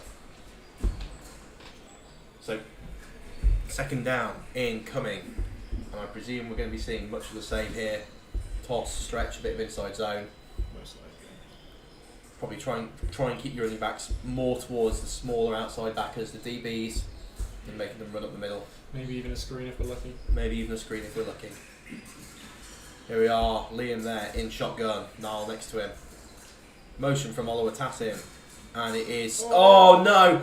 That's the last thing that's the last thing you needed. Oliver Tassin runs straight into Niall Simpson, and the ball is turned over. The Alphas take over. That is worst case scenario. That is pretty much worst case scenario of what could have happened. So the Alpha's going to take over, and I believe they're going to get an immediate first and goal here from the 9-yard line.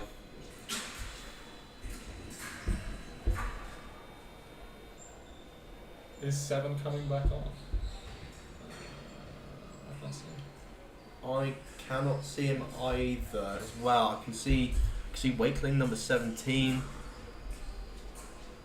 Got number 8. Let's see who lines up a quarterback.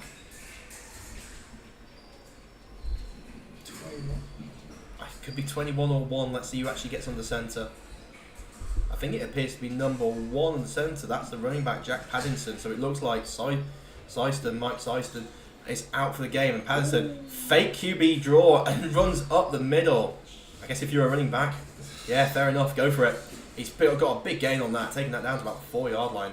That was a really nice play. A nice little fake me out, definitely, and just good 4 or 5 yards.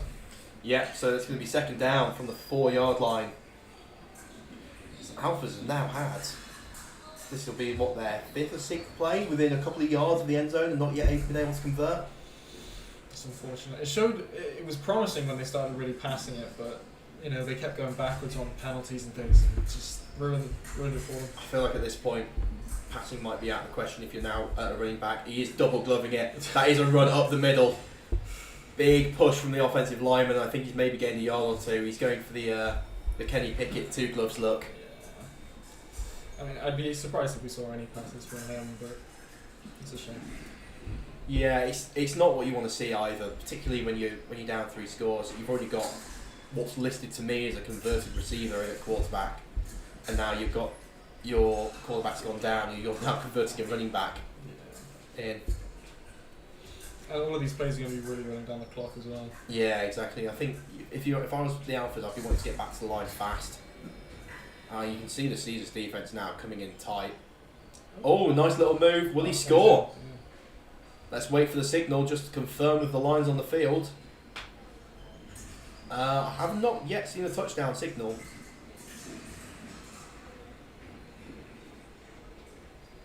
Although with the look of where they're spotting the ball, I do believe that's going to be given as a touchdown. It looks like they're spotting it up for a PAT.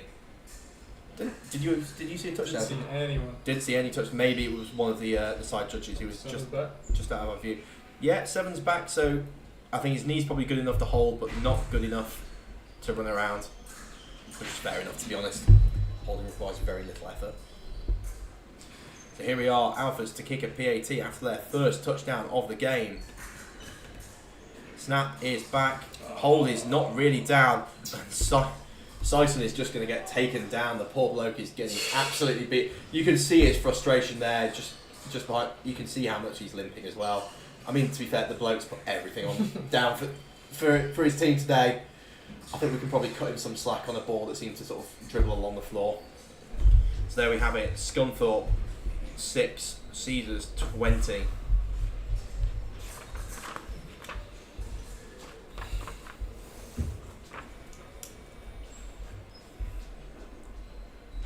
If you're Scunthorpe though, good to get a score on the board as well.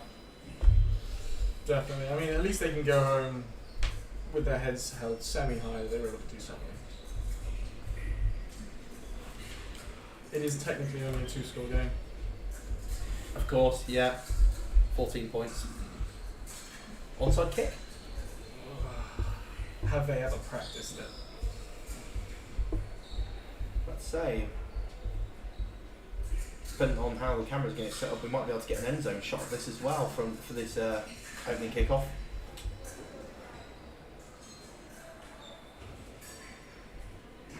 There we have it. You can see the end zone view. So you've got Caesars line up here to receive the ball. Scunthorpe preparing to kick off again today, and it is a deep kick-off. It looks like Oluwatassin is going to field this. Ooh. He just about manages to field it, and the play's still going apparently. And Oluwatassin breaks it. He's break one man. There's a flag down. And he's going to be taken down. It almost looked like the play had been called dead. Or I think everybody seems to look as if the play had called dead. Like both returners, everybody just seemed to stop. We've got a flag down, which I presume will be a hold or a block in the back. We will attempt to figure out what's going on with that one. Nice return then. Nice return. Yeah, I mean, we're just looking at our replay now and can't really figure out what's going on. Flag was thrown in very late from somewhere, and we couldn't quite get to what was going on. I think a hold has been signalled, so they're going to be going back 10 yards from the spot the foul, as we've got a Scunthorpe player seemingly trying to drag his own player off the field. just stay down, mate. It's perfectly fine. You do not need to hop off the field right now. Caesar's going to take over at about the 25-yard line. Bit of back and forth in the Chester-Northumberland game. Chester seems to intercept the Northumberland QB. And then they are out on offence, but deep in their own half.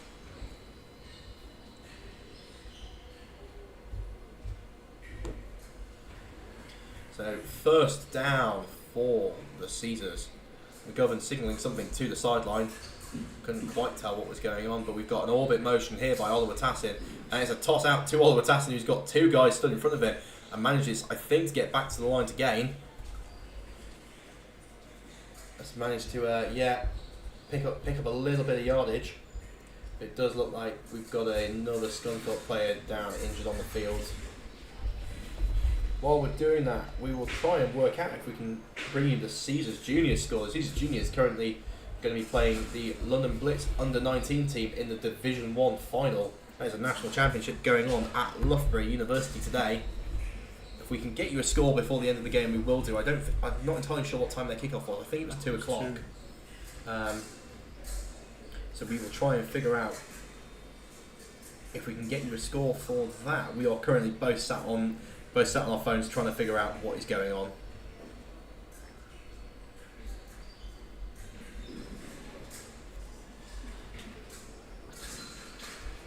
Do we even know if it's been streamed?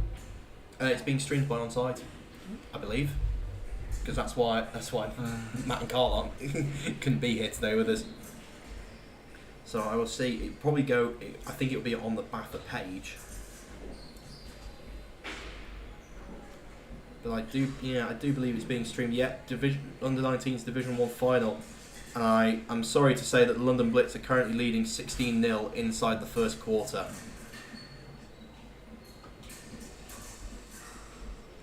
Caesars currently have possession of the ball, but were just sacked as well.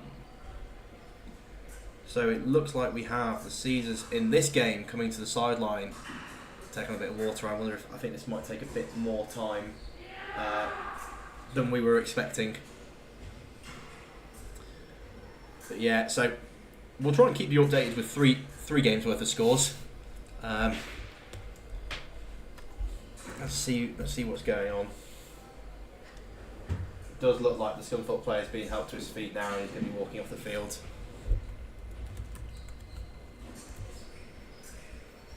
Yeah, Scunthorpe player being helped off the field again. We hope you're okay.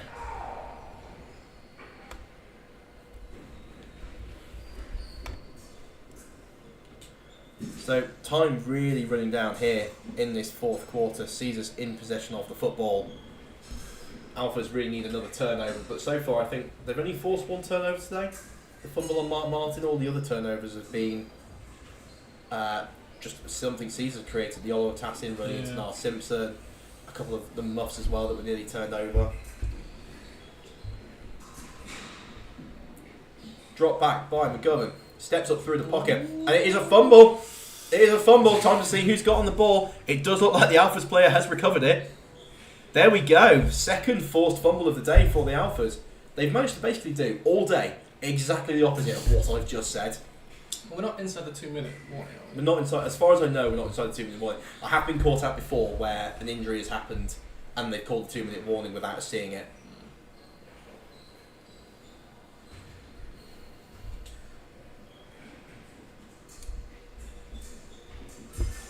So Alpha's going to take over with the ball. I do believe it looks like Paddington coming in to be the quarterback, or pseudo quarterback at least here.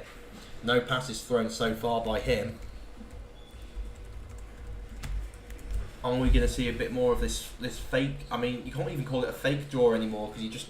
I think you know that there's no passes going to be thrown there. Here we are. Paddington takes a snap and he looks like he's running speed option. Oh, pitches it late. As number 21 gets cleaned up on the sideline. It didn't even seem like he needed to pitch it, to be honest. He looked like he could have just kept running with that, but as a true QB, he dumped it off regardless. Yeah, Dan Coombe there getting cleaned up, number 21 on the sideline. Although I think good play to actually get the ball close to the sideline, and because they've now stopped the clock. So a quick score here, another couple of plays. It's very difficult as well as a defence when you've suddenly had a passing quarterback and now you feel like this is going to be run only. Always feel bad for receivers in that kind of situation. Nobody likes receivers, it's fine. Trips to the left-hand side of your screen. Pattinson in at running back, and there's definitely a false start there on the running back. Yeah, and it has been thrown by 2 officials.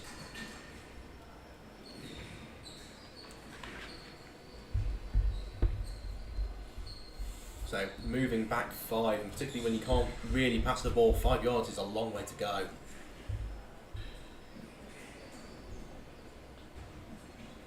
Second and 7 by the looks of it from the 19-yard line. Pattinson in at quarterback. What can he do with 3 receivers to his left?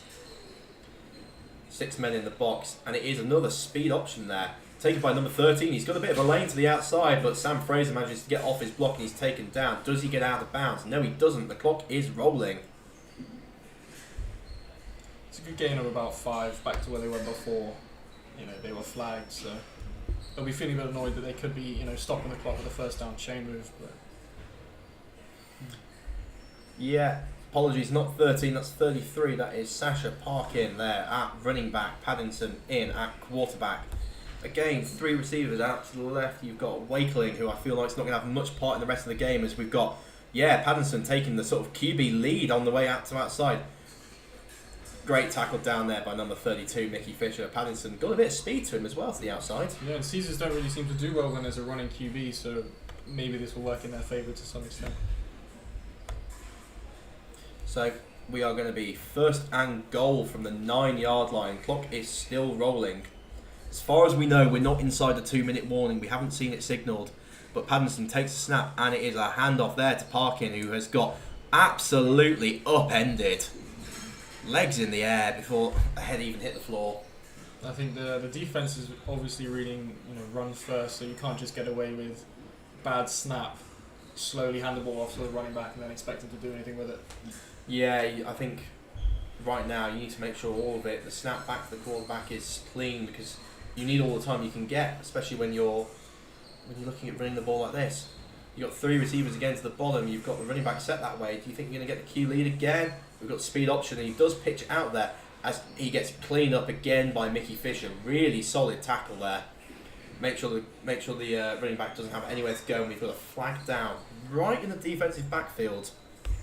While we try and figure out exactly what happened here.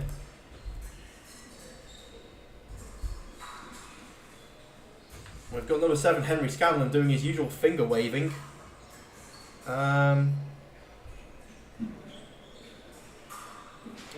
There was, I think, a bit of a late shove there from a Scunthorpe Alphas player by the looks of it. I think if it gets moved back, that's what it'll be. Haven't seen an official signal yet.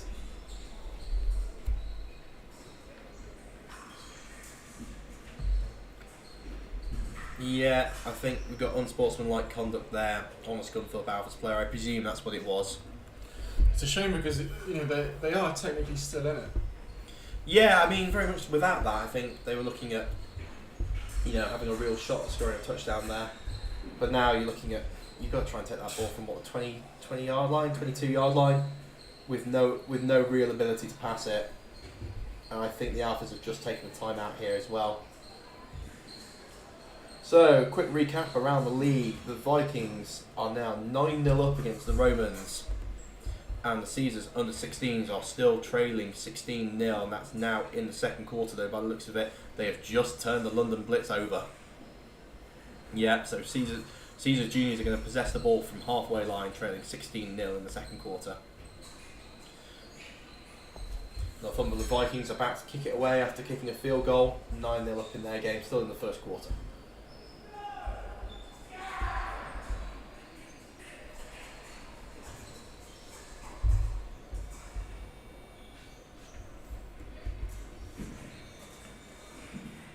Looks like in the Southern Division it's the Olympians versus the Cheetahs playing, and it's going to be 0-0 in that game. It's probably midway through the first quarter at this point, towards the end of the first quarter. Always difficult to tell. Looks like it's just started. Oh, just started with it. Oh, was it 2:30 kick-off? Yeah. Here we are as the Alphas offense comes back out onto the field. Maybe Pattinson throws up a Hail Mary and goes, what have I got to lose here?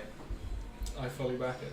Third down, so at least you've got one more shot. Pattinson on his own there in the backfield. 5 receivers out wide, only 5 in the box. He does throw it. It's a screen throw, and he nearly makes a guy miss, but he's going to be taken down. In the other Division 1 semi-final, you've got Norwich 6, Bournemouth 0 at the end of the first quarter. Just keeping you updated with scores around the league here. So here we are, 4th down and goal from the 19-yard line. The screen only went for a gain of 2. What's Paddington going to do here? You've got to think this is probably just going to be a heave to the end zone and hope. Yeah, probably. I mean, it's a nice thing to see that he can throw the screen. It looked fairly accurate as well. Yeah, it did. I think Scunthorpe taking another timeout here, or is this going to be? Yes, they are. So I believe that's Scunthorpe's final timeout being taken there as well.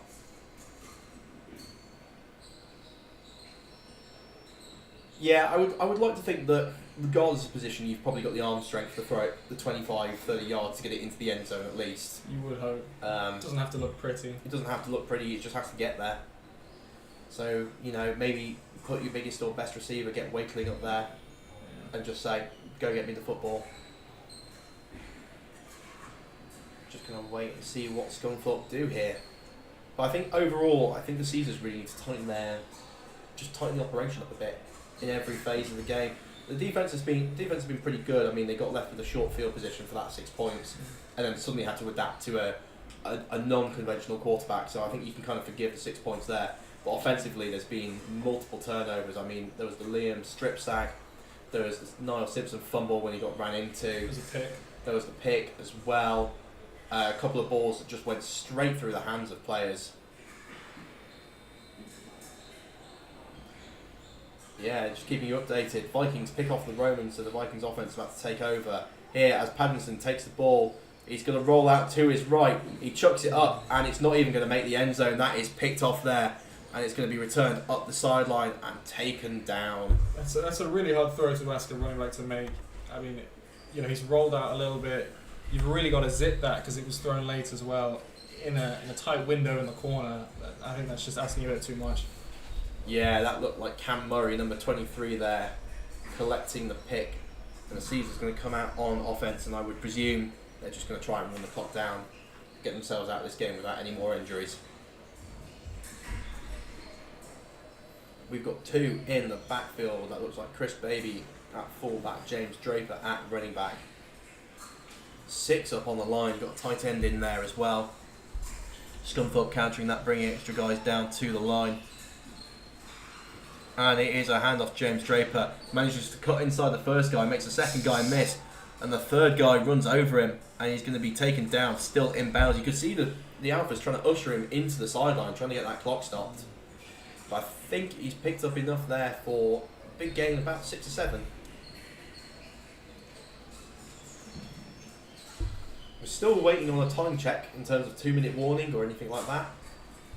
So when we get a 2-minute warning, we will tell you. Because it's the only reference point we've got of how long is left in this game.